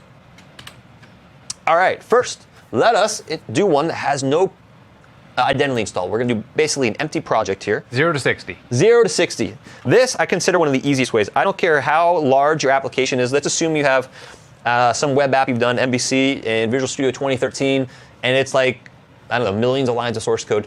That's okay. Because we're going to take a small project and create it, essentially diff it against the big project and install the required packages. So it should be pretty easy here. Let's open up a new Visual Studio. We're going to do 2 instances here. So the first one is going to be our empty website. We'll call this empty website. And we're going to do, and by empty I mean we're not going to have any authentication installed in it.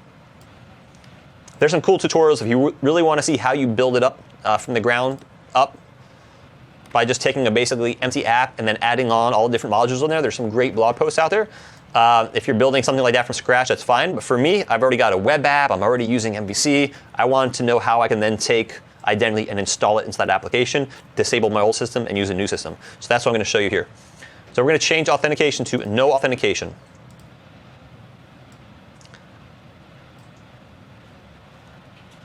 So that was the empty website. Now we're going to open one up. And we're going to do this one. New project, and we're going to call this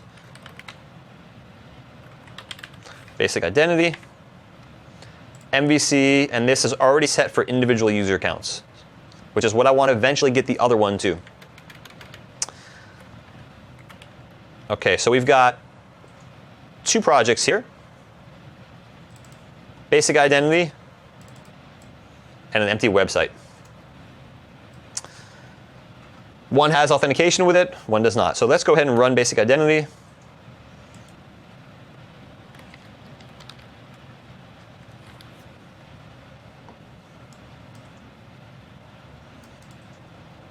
Go ahead and register for an account on here, like we've done so many times today.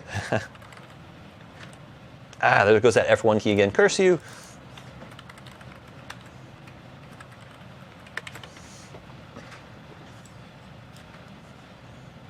All right, so far so good. Works on my machine. I think we are actually good to go then. So the easiest thing, what I like to do,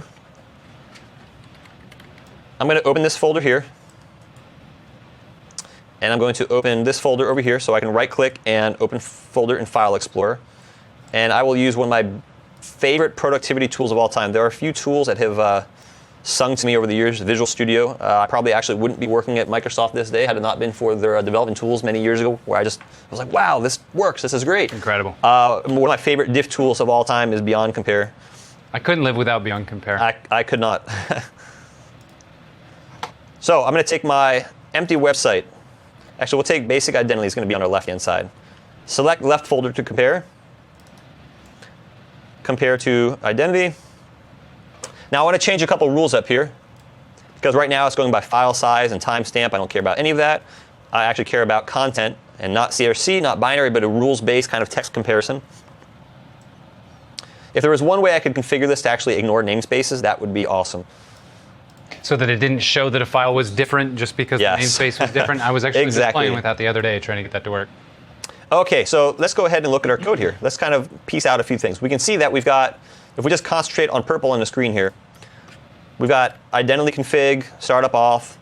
I don't care about this here. And startup.cs.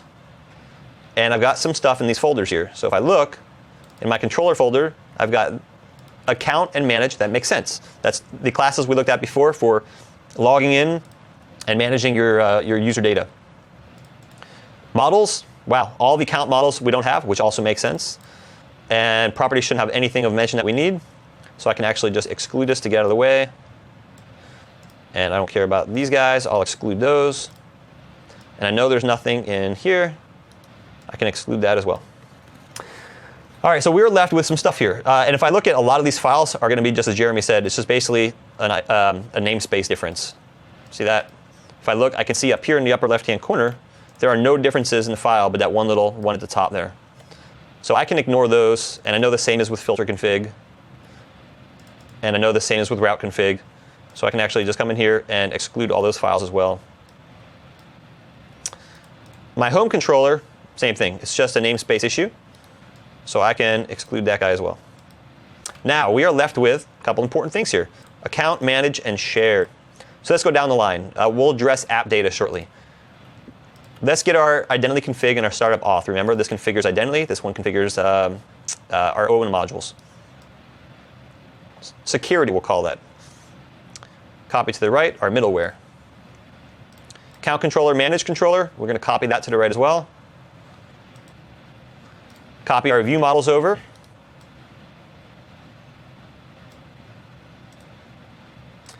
Our account is completely missing, so we just copy that folder over as well. That's needed.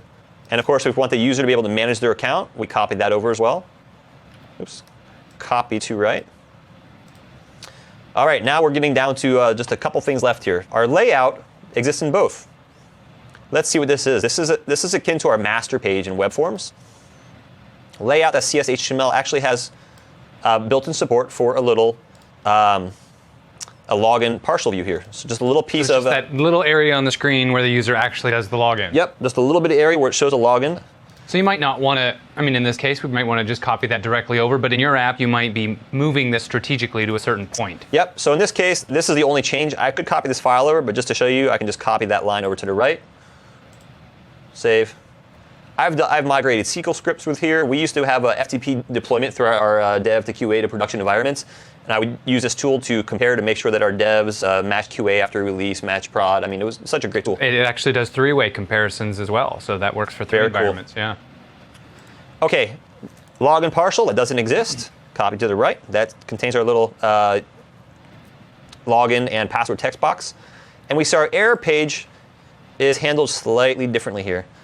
And so we're going to copy this one over, use that. We have a lockout.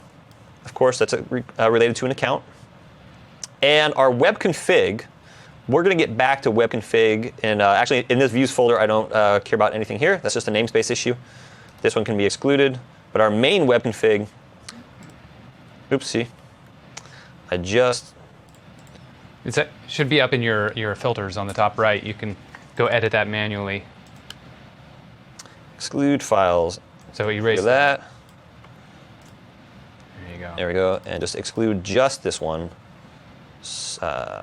Only in this folder. That's what we want. And we'll see we have Entity Framework connection string that's here.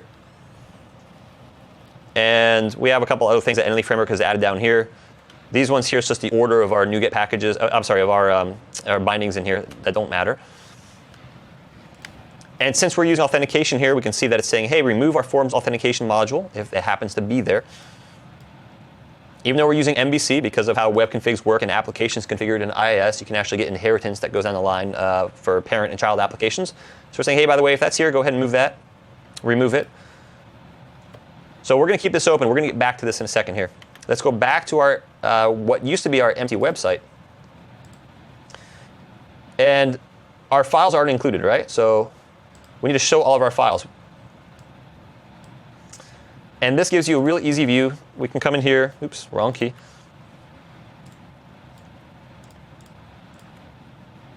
We'll just right-click, include in project. Come down the line, include in project.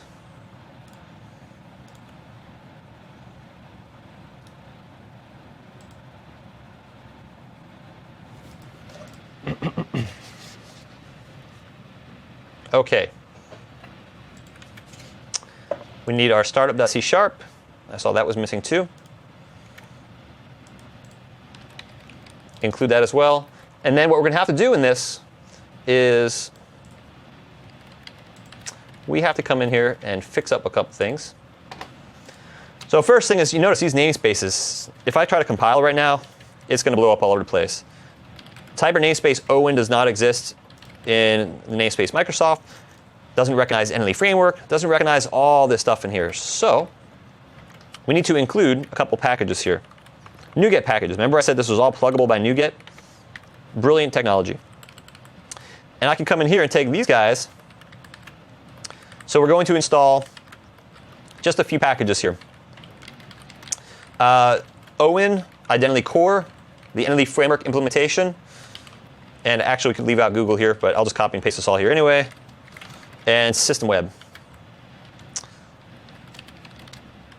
Now, with NuGet, I can actually take a whole list of them and just paste it in there, and it will go through and install everything. So you'll see right down here, everything's running through, everything's installing for me. Now, one thing I would like to do just for my own goodness here.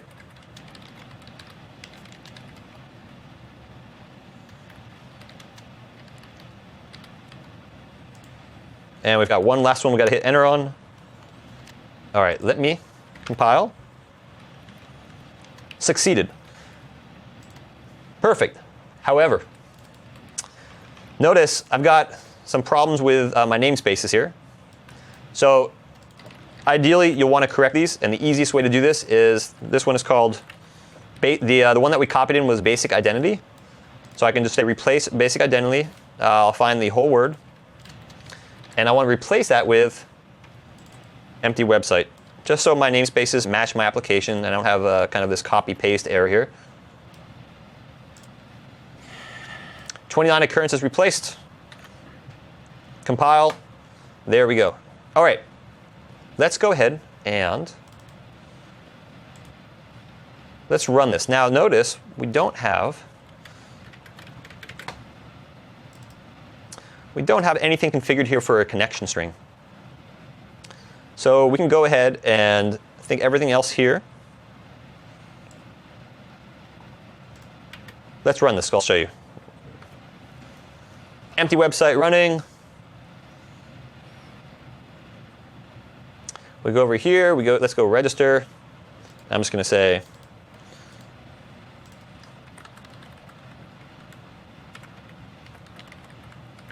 keep my fingers away from that F1 key. And the sleep key. Waiting, waiting, waiting. And clearly, something is kind of going on here, right? So issue is, I have no database. I have nothing configured here. Where's it all going? We haven't specified that yet. So let me detach from this. I'll keep that puppy running in the background. Let's come back over to this. And let's copy over our connection string. There's our data source. And just for giggles, I'll add one more character into that database name.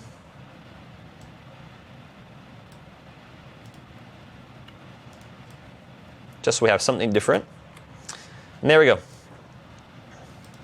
So a network-related or instance-specific error occurred. Specified local DB instance does not exist. All right, let's try this again here. So all of our code changes now work. It's a matter of kind of fiddling around with the data down here.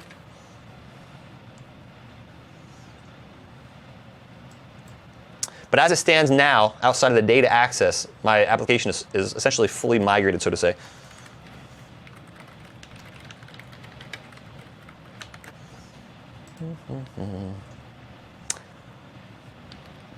There we go.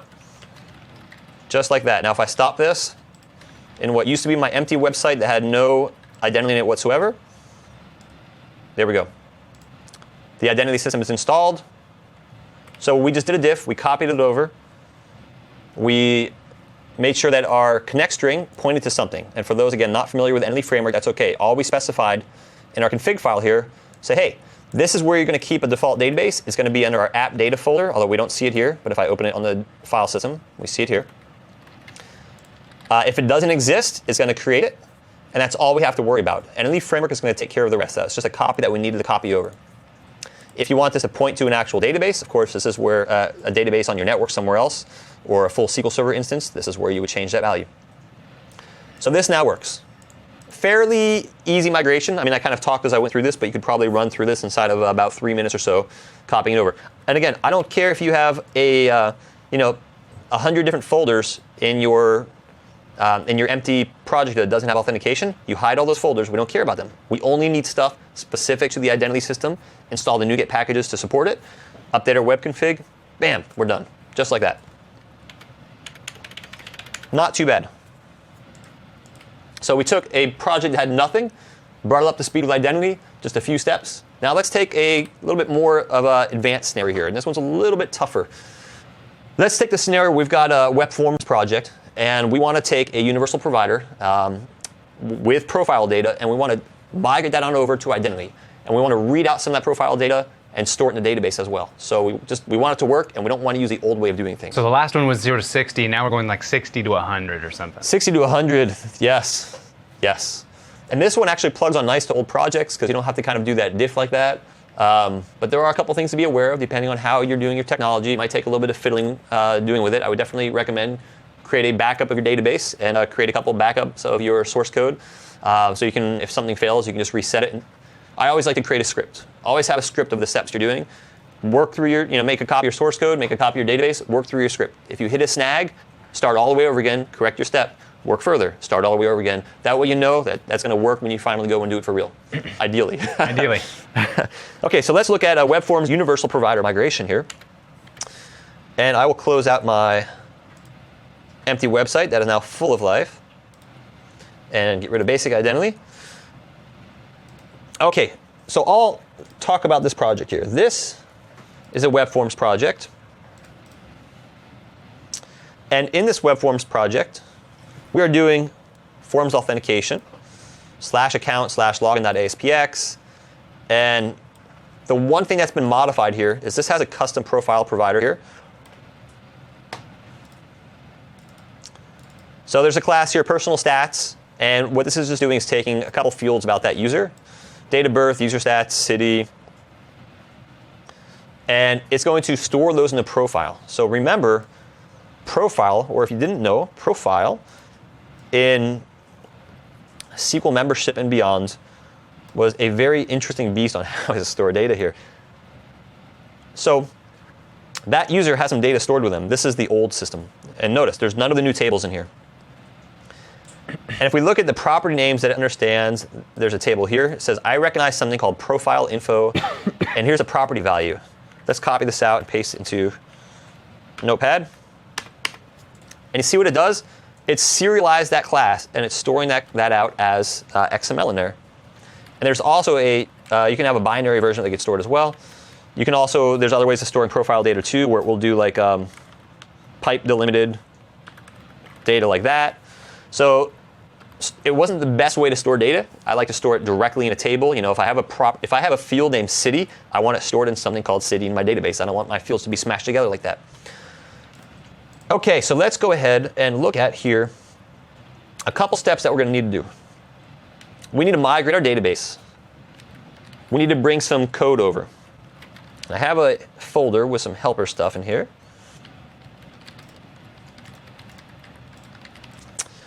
So we need to bring in the stuff from identity in this project, right? Because we know that there's some specific stuff that identity is going to look at, and we need to manage identity. We're going to have some models that we have to bring in.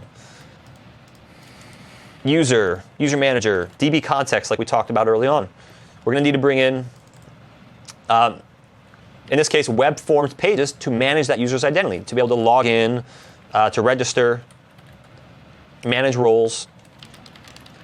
So we're going to have to bring these over to our project, as well as this schema that's in this project doesn't match at all what we're going to be doing in identity. So let's go through the steps here.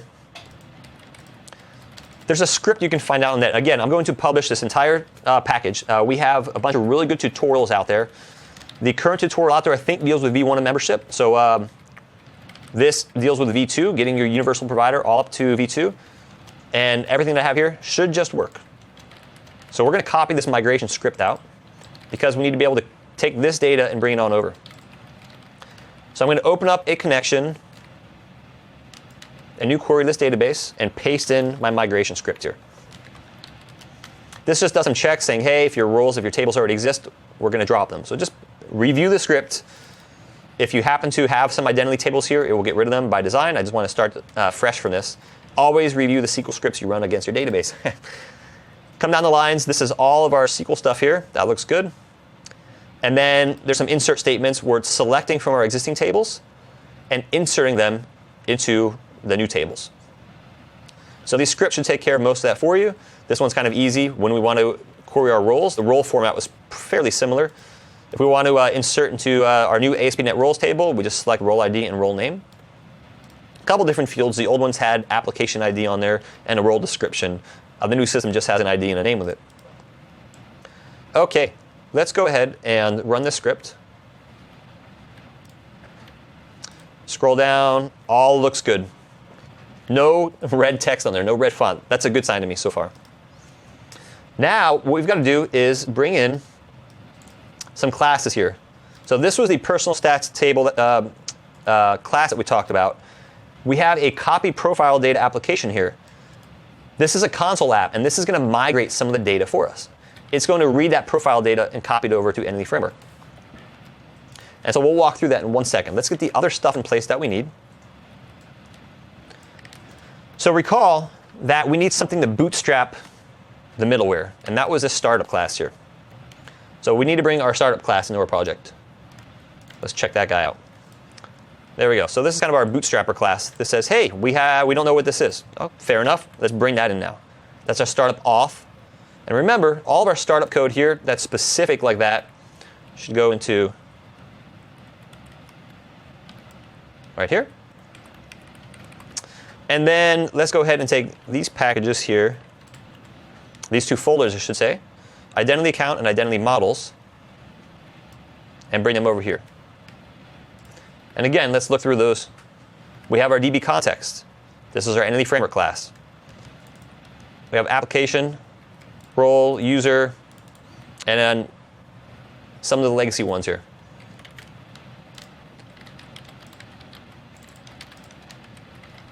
Now notice we also don't have Entity Framework installed yet, so there's some NuGet packages here.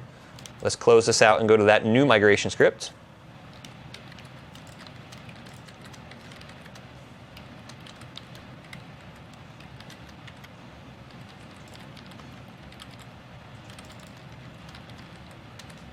And these are the NuGet packages we need right here. Similar to what we had before, I'm installing some extra ones here, so I'm doing Facebook, Google, Microsoft, and Twitter. Those are kind of some of the standard ones you get in a template. So I'm just going to install them as well, so we're in the same position as we are in a default template. Package Manager console. And again, we can take our NuGet packages and paste them all in. Now, we want to make sure we're targeting the correct application here. I've done this many times where I've been doing something in the Package Manager console, and I was all in the wrong application, and I installed packages. Yeah. So you have to be careful here. So I'm going to make sure I'm in my Web Forms project. That's good. And I'm going to take all those, paste that in, and we give it 1 second to install everything on here and finish.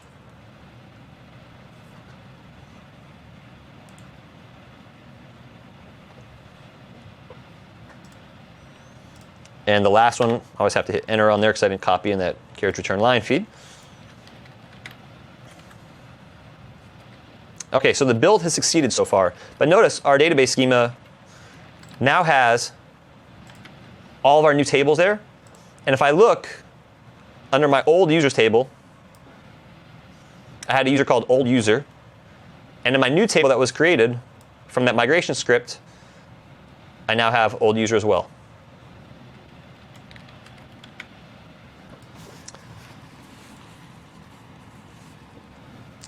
Old user's username, and we actually have old user at AOL.com is old user's email address. I love it. All right, close that out, close this guy. Let's clean this view up a little bit. Everything compiles all right. Now the last step that we need to do here. This guy, copy profile data. Let's walk through this a little bit. Copy profile data is reading from Entity Framework. It's reading the profile information, essentially out of that table, and then it's deserializing it. So remember, it was in an XML format. That XML format, we can actually do what's called deserialize it. So it can take that XML, figure out what's in there, and apply it to a full class of ours. So we're going to do that here. It's creating a new XML serializer of type profile info. Remember, that was a class here that had date of birth, user stats. This is what's stored in my old profile table. That data right there is one blob, or one block of XML. So we're going to create a serializer, and we're going to deserialize that XML data we're reading from the profile table into that class, and then we're just going to assign it to user.profile. Now there is one step that we have to do here. So let's go one step back though. Here's my user class. Remember, identity user we talked about a bunch. This is the essentially the entity framework class that is going to write out our user stuff. So we're inheriting from identity user for our user class, and on this user class, we have some profile stuff on there. So let's go ahead and migrate this data here.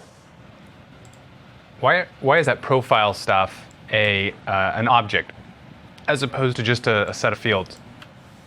Just made it easier in this case, just to grab that block out of there, okay. Because we can just. The assumption was, with our custom profiler provider in our old web forms app, that we were essentially using that to just take this. So let me go to this class here. The profile provider in our old web forms app was using this class and just writing out that XML data. So we're just reusing that exact same code again. We're not, as little code changes as possible when we migrate. That's what we want. Yeah. So we're just going to use that same class and use it to our advantage, where we can just take it, deserialize it, and now add it to as a property to our user table. Great. And we can see on our ASP.NET users, you can see profile underscore, date of birth, user stats, weight. We can see all those fields here. Now, this is not going to work right now because it's looking at just what database. These are two separate databases. Two separate applications, I should say. This one doesn't have an app underscore data folder. We have to tell it where to find this guy's database. And so that's pretty easy. We're just going to come in here and open the folder. And here's a trick I love in Windows. I'm going to highlight my MDF. So this is my database file. That's my log file. I'm going to highlight my database file. Control C. You guys know if we go to any text field, we can paste in the actual file as a path. So if you knew that, cool. If you didn't know that, well, hopefully that's a cool trick for you. We can copy a file and paste its path. And that's exactly what I need to do here. I'm going to take all the quotes off it, though, because I don't need those. So I need to tell this app, our web forms app, our console app here, where to find it. And we look in its config file.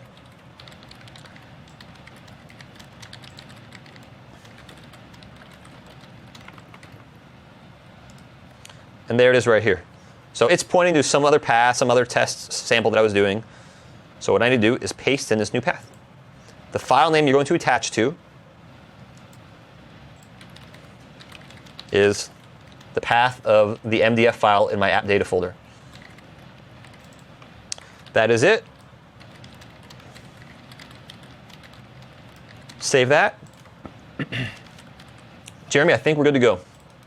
I'm going to set this as my default project. And let's build everything. Build succeeded. So both of my projects succeeded.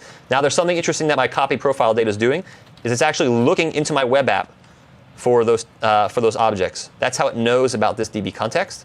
It's using all the stuff I've defined in here to its advantage. Again, as little code changes as possible. We don't need to write custom code classes over here. We're saying look in our web application, grab its DB context, which deals with the database. And by the way, grab the profiles table. And we're going to work with that directly. We're going to get the data out of there and just write it onto the user account. So query our profile table, get our XML, create our object, and write it right out to the user, save change to the database. So let's run this, and this should work just fine. Fingers crossed. Demo gremlins have been pretty good today so far. Let's see what happens. All right, I see the old user's name right there, old user. F5 that to finish. Very cool. So now let's see what happens if I look at the table data here. There we go. So there's my profile information that has just been copied over to my database, into this my identity user table that has all these custom fields in it now. Again, going back to how easy it is to customize it, you just add fields onto your identity user, whatever's inheriting from identity user, just add your fields onto it. All right, so we've migrated our data. We've brought in our startup code. We've installed our NuGet packages. I think we're about good to go. We've run our migration script. Let's try it, shall we? I hope so. You wrote a lot of code since the last time you built and rendered, so that's pretty brave. Oh, Let's, hold on. I don't want to run my migration code again. Change my startup project. It seemed like a lot, but in all reality, I brought in some startup code. We brought in some startup code. That was already there, and I brought in that and that. And that was the gist of it. So not too much on the code change size. The migration script is already written, so that should typically just work. All right, I've got my default project specified. Let's go ahead and do this. Oops. F5 and 5.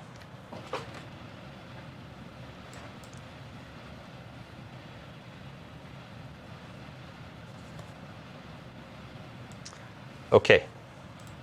So I think if I look at my startup code here, just to show you, we're using the right one.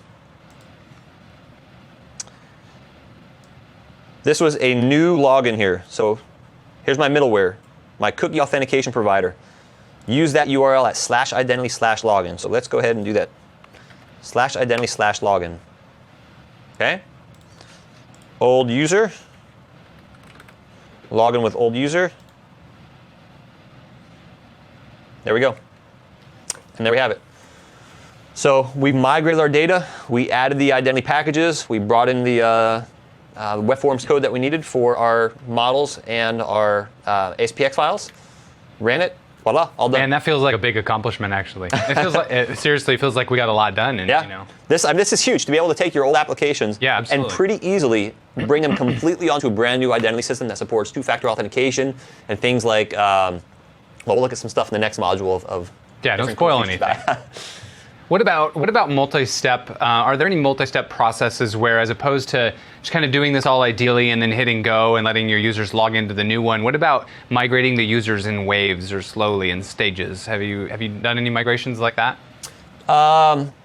Is it necessary to utilize a subset of your users, get them over on a new system, and then slowly deprecate your old identity system? So you could do that a couple different ways.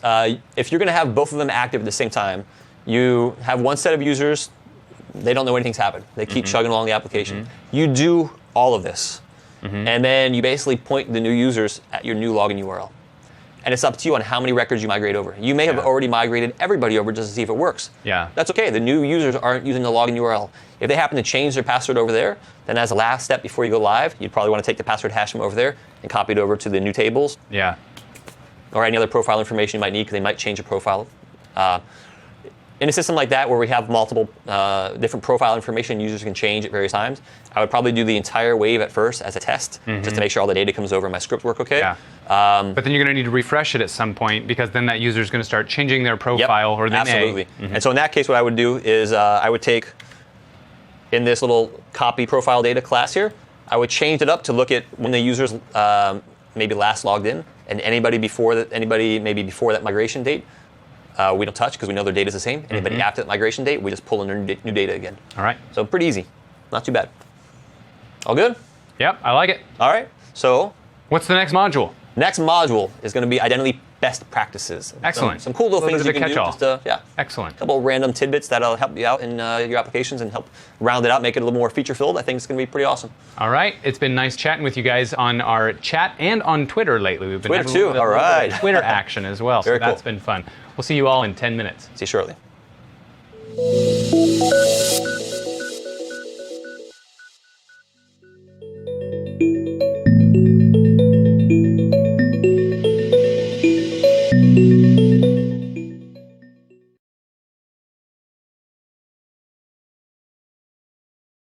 Welcome back for our final and exciting module of the day in ASP.NET Identity JumpStart.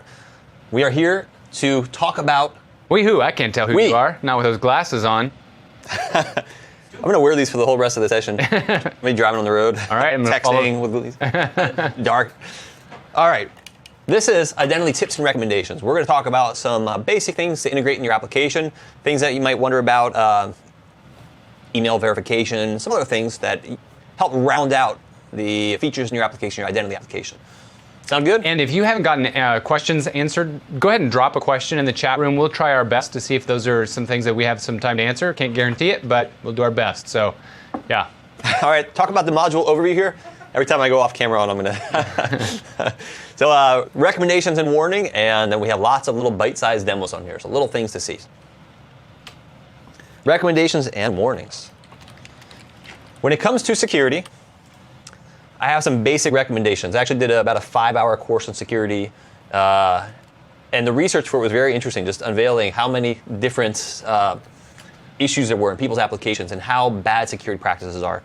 And things that people say about security that might not just be true or kind of they think might be an okay practice and it's not. So first thing, SSL everywhere in your application. Secure your application everywhere. And I don't mean just secure your login process. I mean secure your entire application from beginning to end. Why is that? Because, I'll tell you why. My good friends, if you are at a cafe, let's just take that example to start, and you go and you authenticate, and let's say it's over SSL, but then you navigate to a part of that same exact website that's not SSL, what happens? Your cookies still get sent over. And your cookie with that secure encrypted data or hash data, or however the provider does it, that is going across the wire too. And it's really, really easy to sniff a network. And when you see that cookie network come across, the cookie come across the network, grab that value. You can actually set it inside of your browser. Some browsers allow you to do it right on the address bar. You can literally type in JavaScript and set a cookie. Some interesting ways of doing that. And then you hijack their session. That's it. Just because you stole that one cookie. They may have logged in over SSL, but you stole it when they weren't on SSL.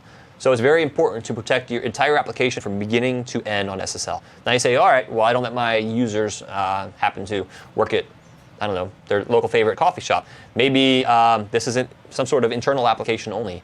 Okay, well, imagine that somebody has hacked into one of your servers somehow, and they've installed some sort of sniffer on your network, and they're looking for any kind of credentials or tokens they can use to get into an important internal application. It happens all the time.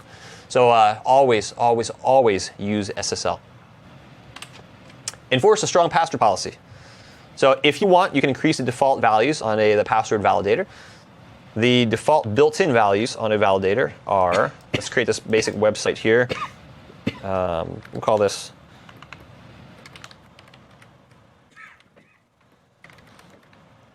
best practices number 1. We're going to do an MVC app.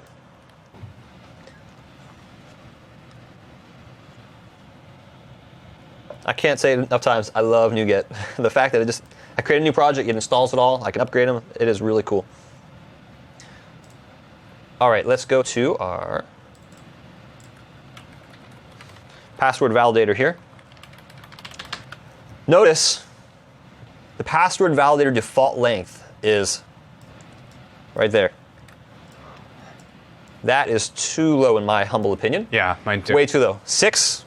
These other ones are pretty good. Require a letter, non-letter or digit, great. Require digit, true. All these defaults are good. This is the one here I would definitely increment, required length. At an absolute minimum 8, if not longer. But 8 you kind of see is a pretty typical one nowadays too. So that is in your identity config, and that's where we configure our manager. We looked at all this code earlier, but this is where we can set basic settings.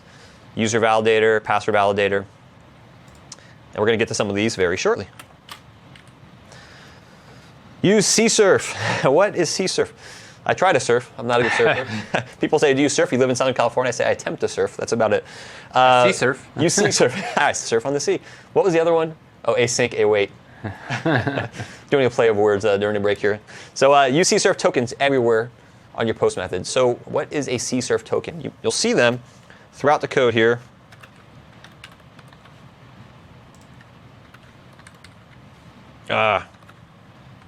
Do I not have any in this template app here? There we go.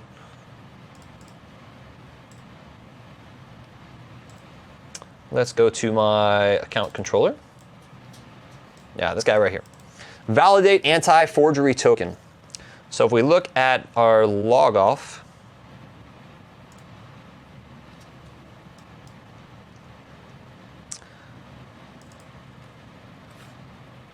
I think I have a view here. From our login, we log off, and right here is what we're looking for. So the anti-forgery tokens, and there's anti-forgery tokens that exist in web forms and in MVC. What this does is if an attacker happens to be sniffing the network, well, let's rephrase that. Let's say an attacker sees maybe grabs something out of your browser. One of the common attacks that you'll see is you might get emailed a link. Anybody ever get one of those bad emails that say, hey, check this out. even go to Microsoft.com for whatever, and you mouse over it in your email and you realize that it's actually a completely malicious site or some site that you don't know. And so what they can try to do is they can try to trick you into doing things on their behalf. They might even send you a valid link. So for example, let's say your bank has a URL, /account/add user. Maybe you're an administrator at your bank. You are authenticated to your bank already. You already have the cookie in your browser. You have an active session. They send you an email that says, hey, click on this for the best tech books of all time. You click on it, and it's just that URL. /account/add user, name equals Jeremy. Boom. Depending on how they've written that application, they've just created a user based on your behalf. So the idea that with anti-forgery tokens is there's several pieces of information that are required to be able to make a request. There's actually a token that gets generated on a page. That token gets validated on the server side through an attribute like this guy right here, validate anti-forgery token. And in addition, there's also cookie values that are checked as well. So it's not just something that can do just by URL. There's kind of a couple features of this. Now, these are not one-time tokens. You can replay these requests. So if you have all the data, you technically could replay a request. The idea is you want to try to make this as unique as possible so an attacker can't replay this later. Or like the two-factor authentication, maybe they don't have all the information necessary to make that request. So with anti-forgery tokens, we have a bunch of them in place in the default templates here. I recommend anywhere in your application that you have data that needs to be validated when it comes back to the server. All you need to do is anti-forgery token, and you can see this in the default templates, HTML.anti-forgery token, and on the server side, validate anti-forgery token on your post methods.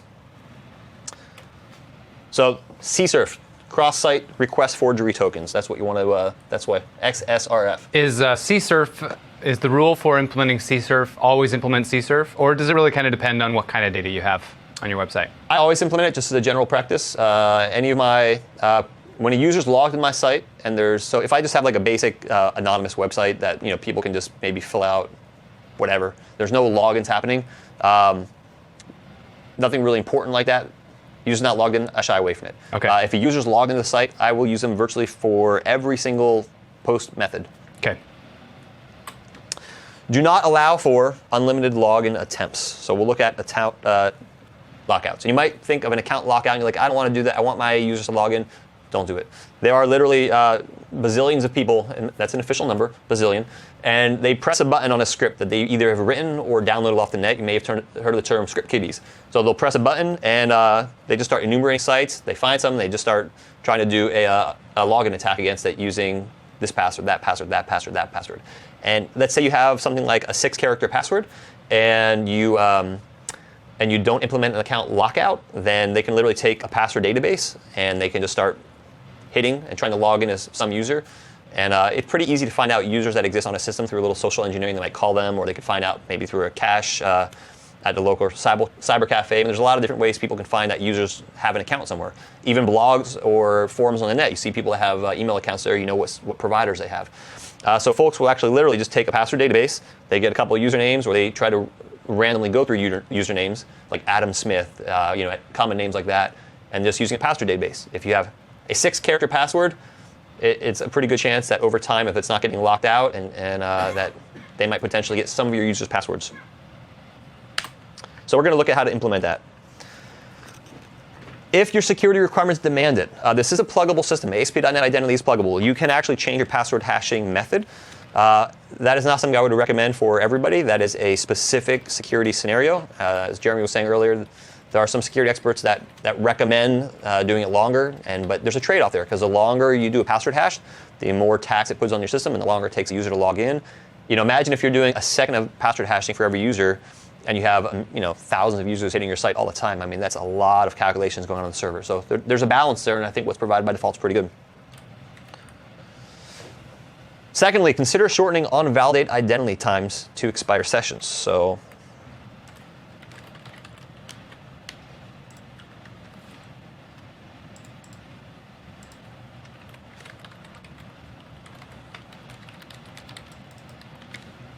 this guy right here, on-validate identity, and we're going to look at what actually this can be used for shortly.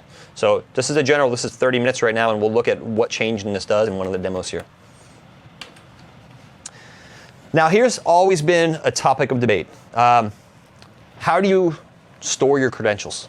Now, if you're using web forms currently and you're using really any of the versions for some time back, there's a little known utility that works for the existing versions. This does not work in the new technology coming out, but ASP.NET_RegIS, you could specify something in your config file and it would encrypt it. So you deploy your app to the server, and let's say you have a section there called connection strings, and you have plain text database credentials there. You could run this on the server that you deployed to because it uses the local encryption on the system. You don't want to do it on your dev machine and migrate it to the server. It won't understand what's encrypted. it uses local information on the system, your data protection API, to encrypt these settings. So you can call this ASP.NET RegIS-PE. E is for encrypt, D is for decrypt. Something on the server, and it encrypts it. You don't ever have to worry about decrypting. It happens on the fly. You can use a config source. So in your web config file, you don't have to have all of your settings in there. You can actually point it to another file that has maybe your credentials in there. And there's some pretty good articles out there. I think I have a reference to one at the end on how to keep credentials out of source control. And one of the ways you can do that is by not putting it all in web config, pointing web config to maybe something called like dev credentials.config, and never ever put that file into source control. And note that password expiration is not built in. There's lockout built in. So password expiration it's not right for every system. It's a decent policy. Just consider that option carefully. You could surely write your own actually pretty easily. It's just not supported as it stands in the template that you get right now. But think about that. You store something in the database, last password change time, and you check it when your user logs in. That's all you need to do. So it's actually really easy to implement if you actually want that. And this goes to a question that you asked early on. Somebody was asking in the chat room, Identity is not multi-tenant or multi-app. If you want to do that, you can use single sign-on with Azure. And I have a link here to a pretty cool project out there to check that out. And shared across apps via shared SQL DB. So what that means is if you need multiple applications that authenticate against the same data, that's OK. Have them all look at your SQL Server database somewhere else. They will share credentials across those applications. So it's kind of the rudimentary single sign-on, so to say. A lot of organizations do that. They have several applications that share a user table. But that's up to you on your architecture on how you do that at your organization. But again, I've seen a lot of places that already have an environment like that set up. And it's also extensible. So there's already a package on GitHub that somebody wrote to extend Entity Framework to basically make it multi-tenant. So ASP.NET Identity.EntityFramework.multi-tenant. Check that out on GitHub. That's the great thing about having this extensible system, that people can just plug in wherever. We talked earlier about extending the providers. We saw there's a RavenDB provider. There's a couple for Azure Table Storage. So it's real easy to plug into that system. So definitely, I think if you want to do something, somebody probably already has code out there for it. We talked on this best practice. I just want to touch upon it again for two-factor authentication. First off, I highly, highly, highly recommend supporting it for your applications. Users really are starting to demand it a lot. But also, again, be very wary of email as a second factor, because it's not really a true second factor, right? Yeah, and I would say just consider the responsibility of not implementing two-factor authentication. It's not just a convenience for your users. It is probably a boon to people using your service, and it's also something that just gets all of their passwords, hashed or not, out of your control, so you don't have to be in that equation. You don't want to be in that equation. Yep. Okay, so I think what we will check out next here, let's do a demo for account lockout, shall we? Let me show you my little, just to make it easier to index this, demo account lockout. Here we go. So I've got that project here, best practices.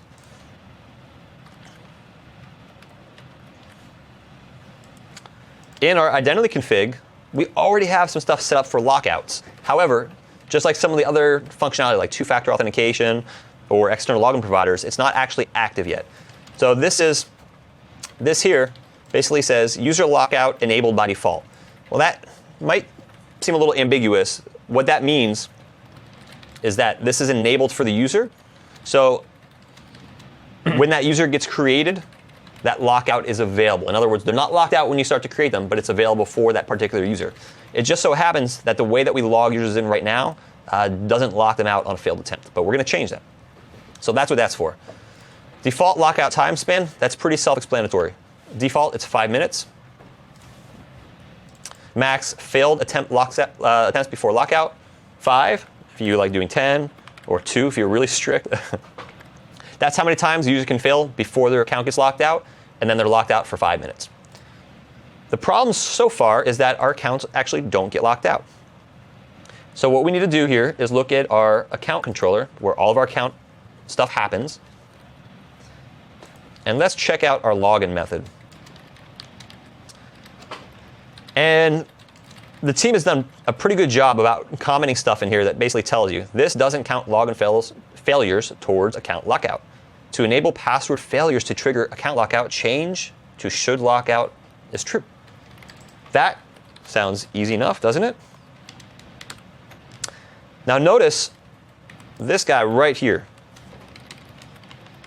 When we sign in, account lockout, if that status code that gets returned is locked out, then we just send it to this lockout view. Let's try this in action.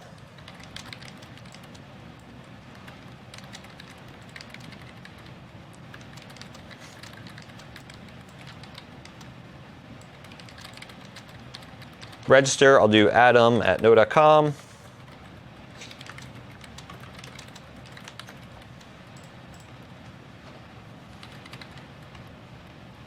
Okay, easy enough. Now I'm registered.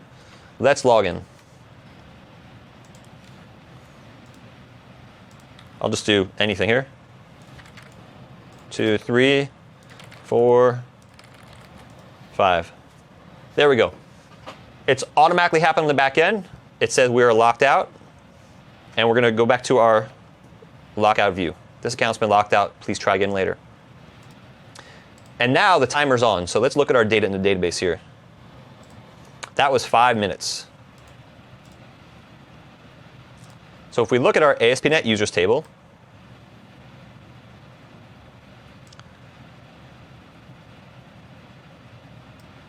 all right, lockout end date right there.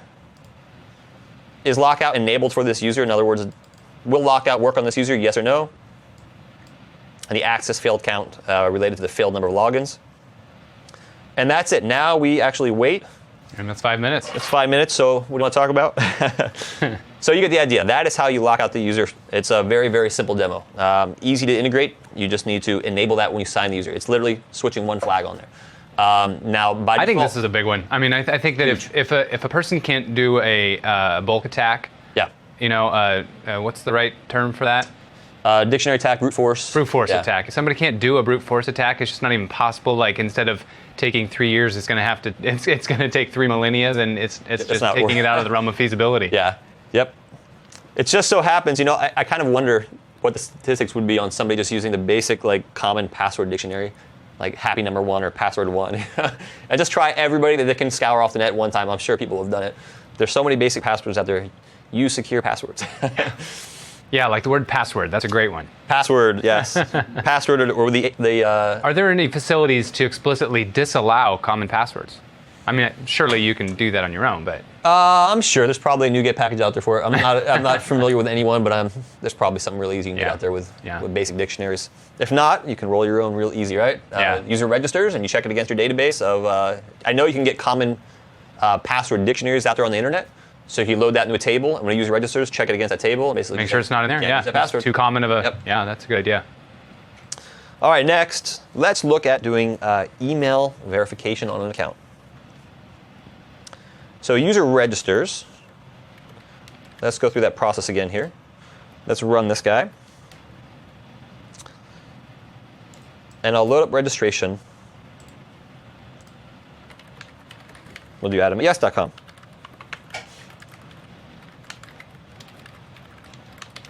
I'm going to hold off on this data right here, because let's go look at the register method here. Actually, I'm going to detach from this right now. And let's go into our account controller, again, where basically everything's happening, to our register method. Notice we've got our anti-forgery token here. We are registering. And right now, we're signing in the user. So there's no kind of email confirmation here. But as we saw before, if we just scroll down just a little bit here, for more information, how to enable account confirmation, visit that link. We're going to look at this right now. And here's a tricky thing that you have to be aware of. First things first, if I uncomment this code, this is going to trigger that class to send an email. Remember our email service and our SMS service? So that's going to trigger that service. However, what are we actually doing here? If we look at the code here, if we just uncomment that, what are we doing? We're creating the user, and then we're immediately signing them in. We're not saying you need to validate through email. We're actually signing them in right away, and then sending them an email. But they're, at this point in time, they're really already validated. They're already logged in, I should say. They already have access to the system because of this guy right here. So we do need to comment that out right there. Now, as of now, they don't know that they're going to get anything. This is just redirecting back to the home page. So we probably want to change it up a little bit too. And I've got a little, let's close this, and I've got a little demo code. We're going to change this up ever so slightly. Rather than redirecting them back to the home page, I'm going to redirect them back to some other location here. And I just extracted out the message here into a message variable. So the code I'm going to paste is the exact same here. I just took that please confirm your account and extracted that to a variable. This guy right here. All I'm doing with this, and this is just for the demo, there's some cautions around temp data because it uses session on the back end. It might not work in certain locations, like by default it won't work on Azure, simply because it's using sessions on the back end like that. Because really you could hop from server to server to server. It's not a really truly stateless environment. So we're just setting this message in here just so I can show it on the next page. Just kind of a little hack just so we can see what this data contains. I can actually set a breakpoint there. And this guy,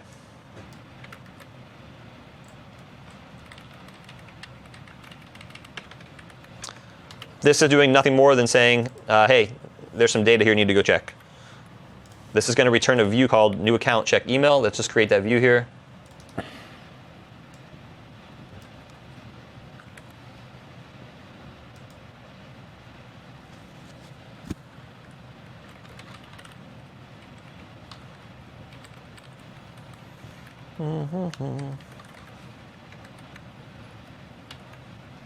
Okay.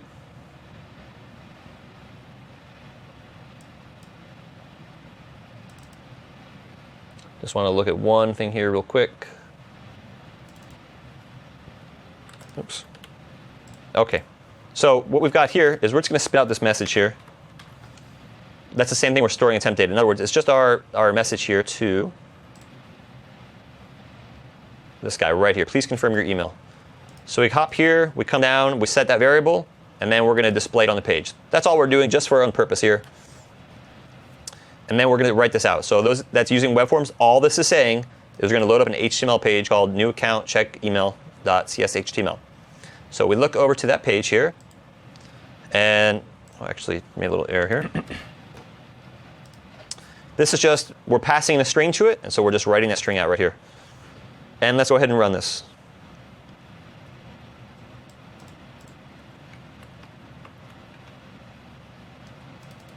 Let's go to my root URL here. Now I already had that browser open with my credentials in it. I can use that exact same one. This is pretty stateless. I can just register with this guy. All right, there's my message right there. Please confirm your account by clicking that. And there's actually a link. I'm going to copy this out here. Notice it goes to confirm email. I didn't create that. That already exists in your project. Let me copy that out just in case. You know what I didn't do? I didn't write that out as a raw HTML value. Notice my HTML actually got written out HTML encoded. So an easy way around that. It's a good thing I actually. It's a good thing I copied that URL out. We can actually just do something like that. But I have this URL. So the URL, we can't refresh this page because temp data is a once and gone type thing. That's already cleared out of that variable. There we go. Thank you for confirming your email. Please click here to log in. We are now confirmed. So that was adam@yes.com. There we go. So again, that process is simply when we register a user account. Let's walk through that again so you understand it. We just uncommented the code they had in the basic default template here. Just uncomment that code. I grab it out into a variable so we can write it out to a web page. Meanwhile, you don't have to do that. What happens right here is provided that you actually have an email service set up. This one that we looked at earlier, remember the email service and SMS service? Here's where you would integrate with an email provider, your local email system. Or if you want to use one in the cloud, if you don't have one set up, you could use SendGrid. It's a pretty cool service. So you can plug in your email service there. I would have gotten an email with that link in it. Simple as that. So we generate the code, we email it, and then we just redirect them somewhere. I just happen to send you to a page with a little debug output on there. That's all. So that one's pretty easy to do. Literally uncomment. And but here's the important thing. You must. If there's one thing you take away, you must remember to comment this line right here. You don't want to sign in the user and then tell them they have to confirm by email. They shouldn't be signed in yet, so you have to comment that line out.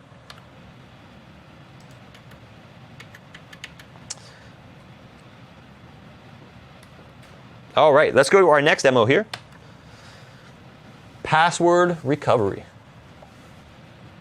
All these little micro demos, I like them because they're kind of short and sweet, and they show you some really essential concepts. It might seem like we're working on a lot, but remember, like the last one that we did, I uncommented code and I commented one other line of code. In essence, that's all I did. And then you want to make sure that your emails somehow get out through your email service. And you just may want to remember that each of these is possible, and then at some point in time, you can come back to MVA and watch the video and go, oh, it's actually the SSL I'm trying to implement now, or now it's the what's this one? Password.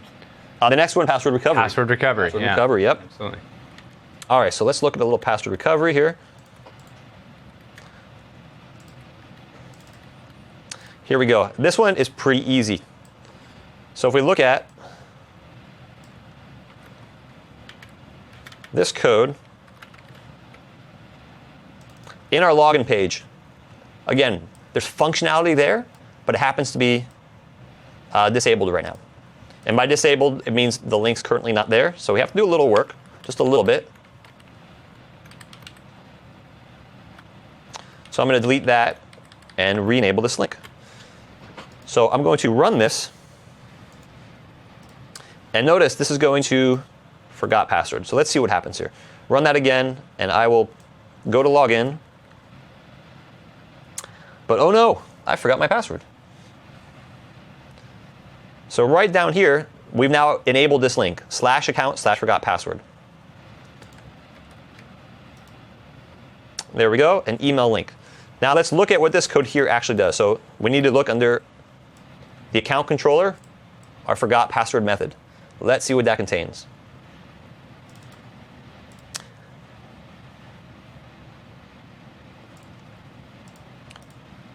The first thing, we return our default view. We've already filled in our email address.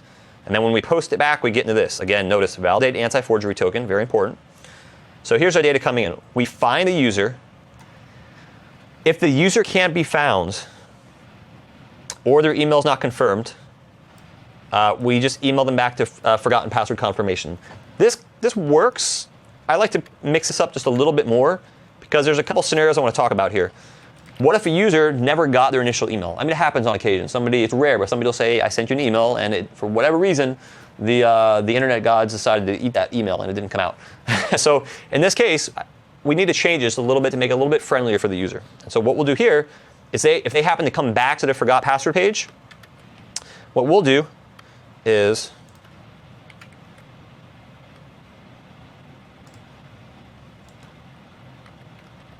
let me stop this. All right, I just pasted some code here, and I'm going to comment out what they had. And let's walk through this. So we load the user up. They've said, I forgot my password. We load the user. If the user is not found, we just simply go right back to the forgot password confirmation. If the user has been found, technically I could say else, meaning they have been found, but we're returning here. So 6 of one, half dozen of the other. So if we get down here, user has been found, I'm just regenerating your email again and sending it out to them again. That's all. Because I'm assuming if somebody forgot their password, maybe they didn't get the first email, they're coming back again to do this. So I'm just basically sending them that code again and redirecting them back to that same forgot password confirmation page. So let's see this in action. And we could actually set a breakpoint here.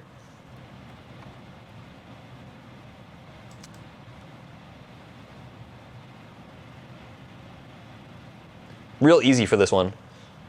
I'm going to scroll down on the login page because I forgot my password. It's been a long week. You ever do that? You ever just totally blank on one. Totally blank on even if something. it's one that I use quite often, I just go, what? What?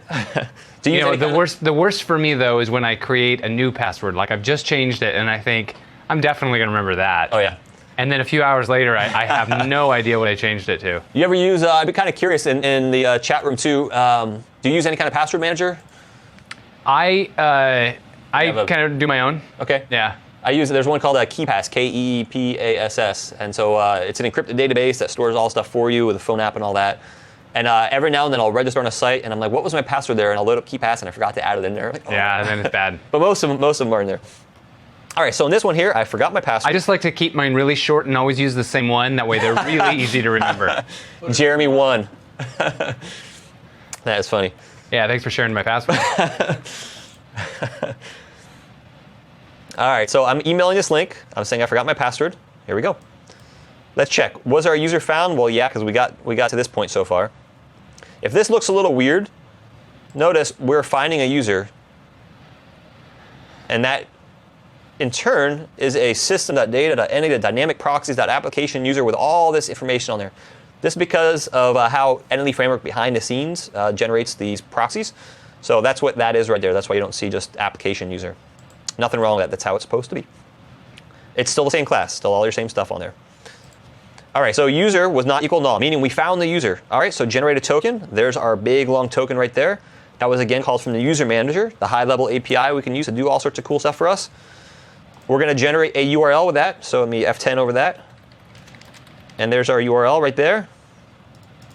Since I'm not going to get this by email, I will copy this URL out. And we're going to press F5. There we go. Please check your email. Well, it didn't go out to me because I don't have email configured here. I'm going to paste this URL in here. Hit enter. Notice there's my user ID there. Reset your password.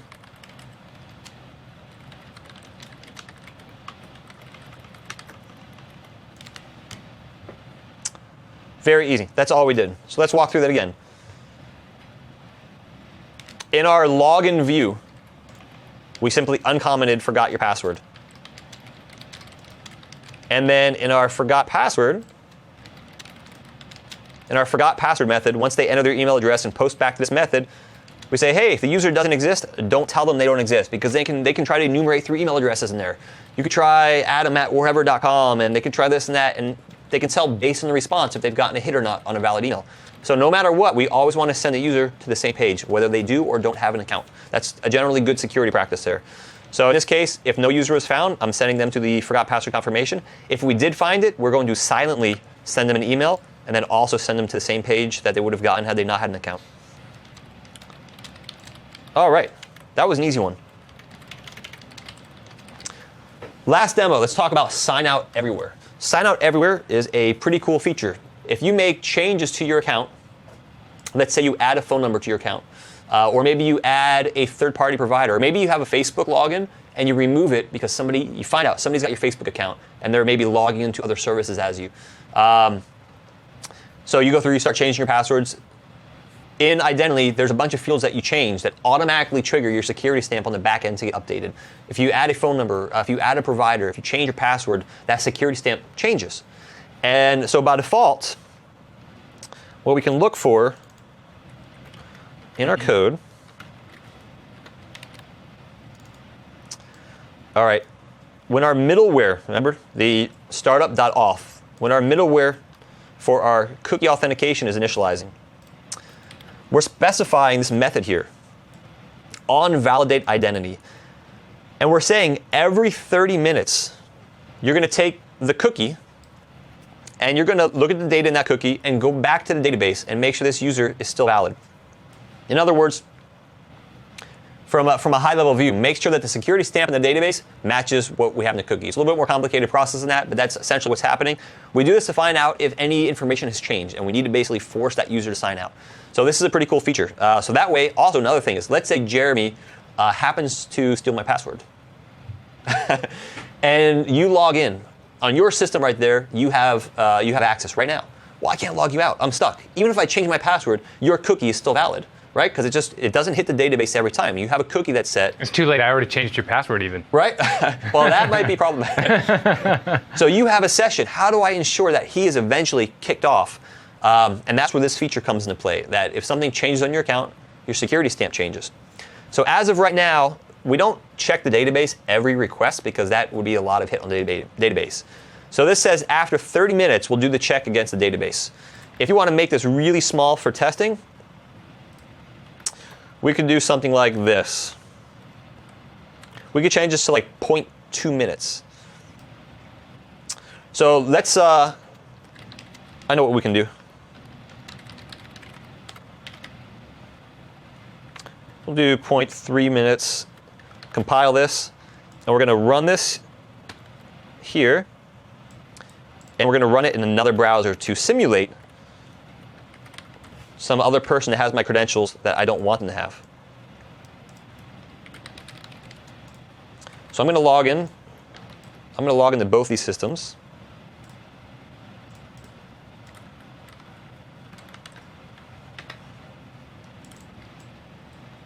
And I'm going to log in here, same account.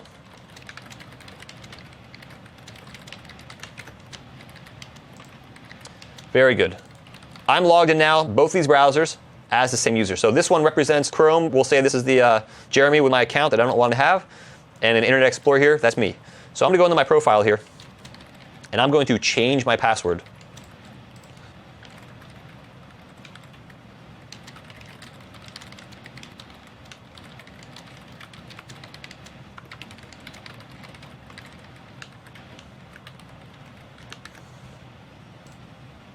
Okay, my password's been changed. Let me come over here, refresh, refresh, refresh, refresh, refresh. So we'll wait a little bit here.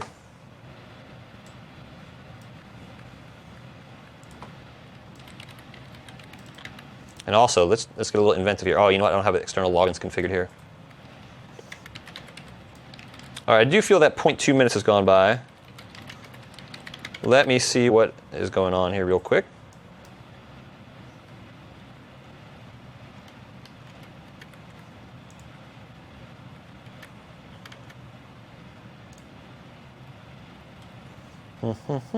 It figures the last demo of the day.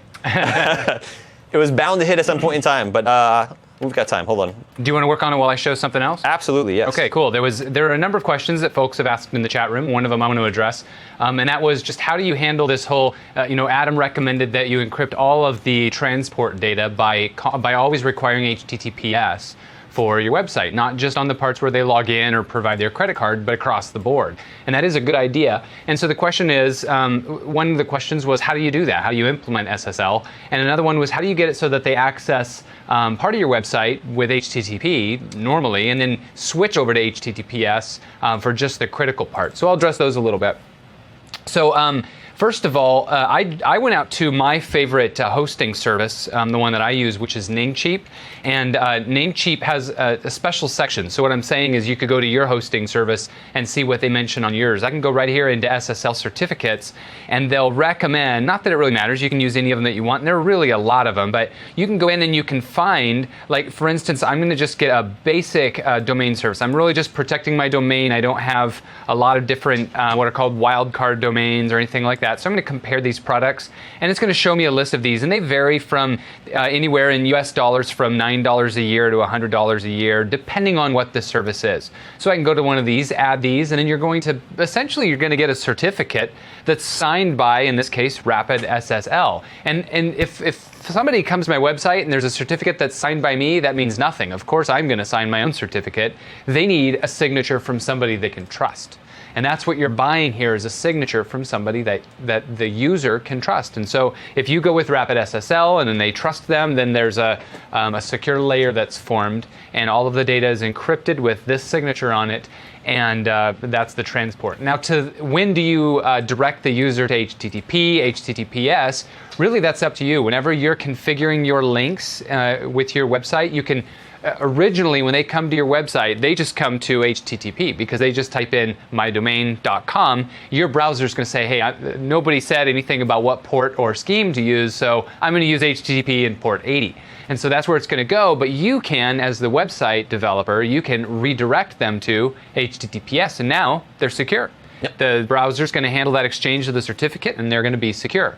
And if you don't want to yet, they just keep them on HTTP, and then only when they get to the login page, then your link to the login page would be an absolute link to HTTPS as opposed to remaining in the HTTP scheme by just using relative links. I hope that's clear. And you can take, so if you are using MVC, you can protect your controllers with require HTTPS. That's a great SSL. point. It's been a long day. On web forms, it takes a little bit more work, and there's a project out there on the net that you can use to essentially switch that up. Then you know that that action is never going to run over port 80. Yeah, now it doesn't completely protect you because it still means that users can, in theory, post credentials to it unprotected, and then when it hits there, it says we're not going to accept it because it's not SSL. So if there's a man in the middle monitoring that information, it's still not 100% secure. Gotcha. But it's pretty good. And also, I realized too, actually before I go back to my demo, let me talk about one other thing here. With SSL, the other thing you can do, if you're a developer working on your application, check this out in Visual Studio. If you highlight your website, you can just come down here to SSL enabled, and you can enable SSL here, and that installs a local certificate that your system trusts, and then you can just go ahead and test here using SSL. So there's your SSL URL. Excellent. Easy. Works easy. Works real easy on your local system. Yeah. Are you ready with your demo? I actually realized my demo worked. It's just been a long day, and I've been staring at the screen. So if we switch over to my screen here, you'll notice I kept refreshing this, expecting to go to a login page. It's not. This is the home page, and you notice I'm not logged in anymore. So we can show that again real quick. I'm logged in here, and I'll log in here.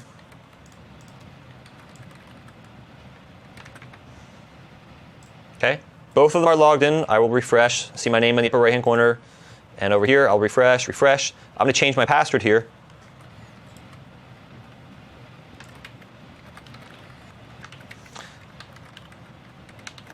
Change that. All right, now I'm going to come back to this one. This name should disappear eventually. There we go. As soon as I refresh, it's gone. Excellent. So now, granted, I wouldn't do this in production in the sense that I changed it down to 0.2 seconds. I think I did. Hey, everybody, make sure you go out and fill out that last poll right now. That would be real helpful for us. Definitely, Thanks. please. I changed it down to from a default of 30 minutes to 0.3 minutes. So you have to find a happy medium. 30 might work for you. It just means that if somebody steals somebody's account, they won't get kicked off for 30 minutes. So it's up to you. Hey, one of these questions is remotely on topic, so I'll ask it now. How would a person, if they're logging in by typing in their email address as the username and then their password, they're logging in with their username, but on that front page, we don't want to say welcome email address. We want to say welcome John. Mm-hmm. So how do we do that? Can you show that real quick? So on here, let's go ahead back to this guy. So let's go to our application, and let's look for hello. That's a quick way to find it. There's only one hello in the entire app. So right now it's just saying user.identity.getUsername. So Awesome. There's a couple of built-in methods there, getUsername and getUserID, which will return you the string. Or can we dot that and see what all is available to us? It's one of the nice things about IntelliJ. Yes. Now the caution here is the getUserID will show up in some places, not others, because it is an extension method. Gotcha. So getUserID. But we actually have name down there at the bottom as well. Useridentity.name. Yep. Absolutely. You can query this and view if you want to check out your claims as well. Like you can actually just check out user identity and get your claims and kind of experiment and view that. I'll put up a blog post on how to view claims in here a little bit more. I mean, we covered so much content today. I don't want to overload everybody with claims. Sure. And because it uses claims on the back end, I'll create a little blog post on what the claims are and how you can view them and things now, like that. Now, if I've got a custom application user, would I be able to cast that identity as my application user and then get all of the all of the fields? No, because it's not actually it's not representative of the full user. It's just an identity. It's not using iUser. Yeah, if we look at this type of class right here, this is a security principal.iprincipal. Okay. This is not the entity framework one. This is something that's essentially built into .NET here. But you could certainly use the username that you have there, even if it's an email address. Use that to look up the user in your system because you have all their profile information in your database. Sure. Or you could. Sure. And you can find their name. You could even ask them for their preferred name, and then you can say hello, Johnny. You know, if that's what they want to be called. You could actually come in here if you wanted to pass in data.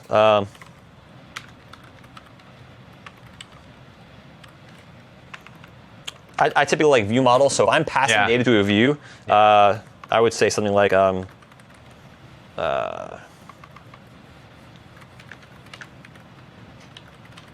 navbar view model, and that would just have like 2 fields in there, maybe a name, and if I wanted anything else in there, and that class is what I would display down here, and then I would just pass it in for my controller method.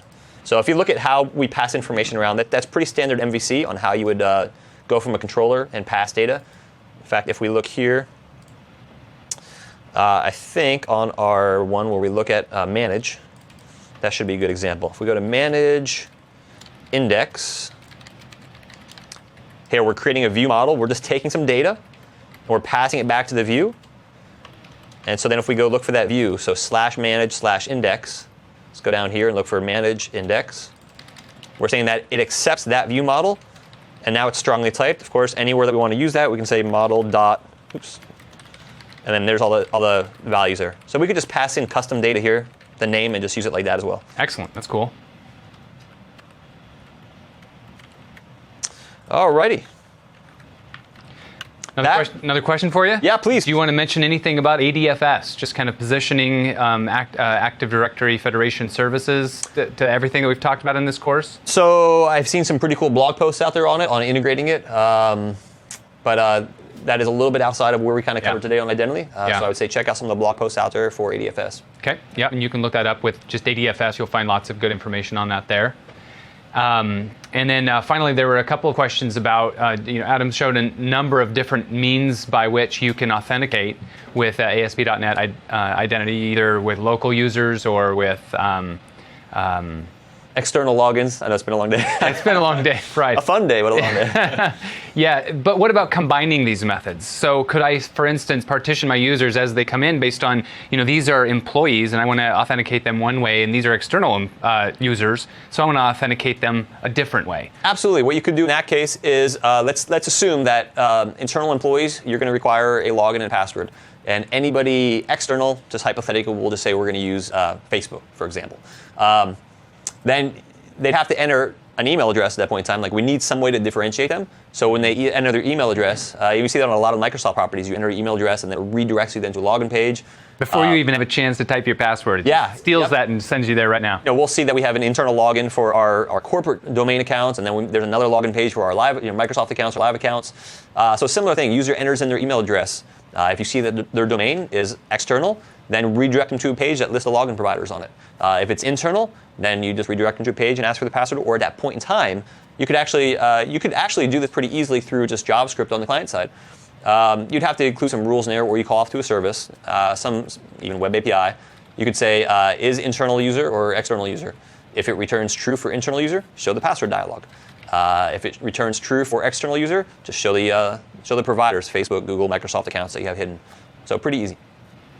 Excellent. Well, we're out of questions. All right. Well, thank you all so much for joining us today. It's been very exciting. This, I think, is a great new system. There's some really neat stuff going on in the ASP.NET space.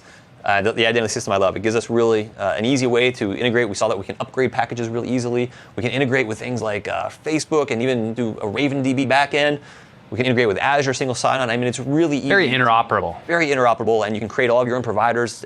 Very extensible. There's tons of demos out there on GitHub on going against different providers and customizing your password hashing and all sorts of crazy stuff. So it's really neat. I really appreciate you guys engaging throughout the day in the chat room. I had a really good time conversing with people in the chat room and on Twitter. Do know that you can interact with Adam and I going forward by way of Twitter anytime you want. So recommend it. That's the best way to get in touch with me on Twitter. Yeah. Keep an eye out on both of our blogs and our Twitter accounts for some cool stuff to come with identity and some really neat stuff. Yeah. If you happen to be on the west coast of the U.S., we also tweet about events that are coming up, all kinds of things that happen in our area, so that you can come and engage in person. That's right. Thanks again for joining us. All right. See y'all later.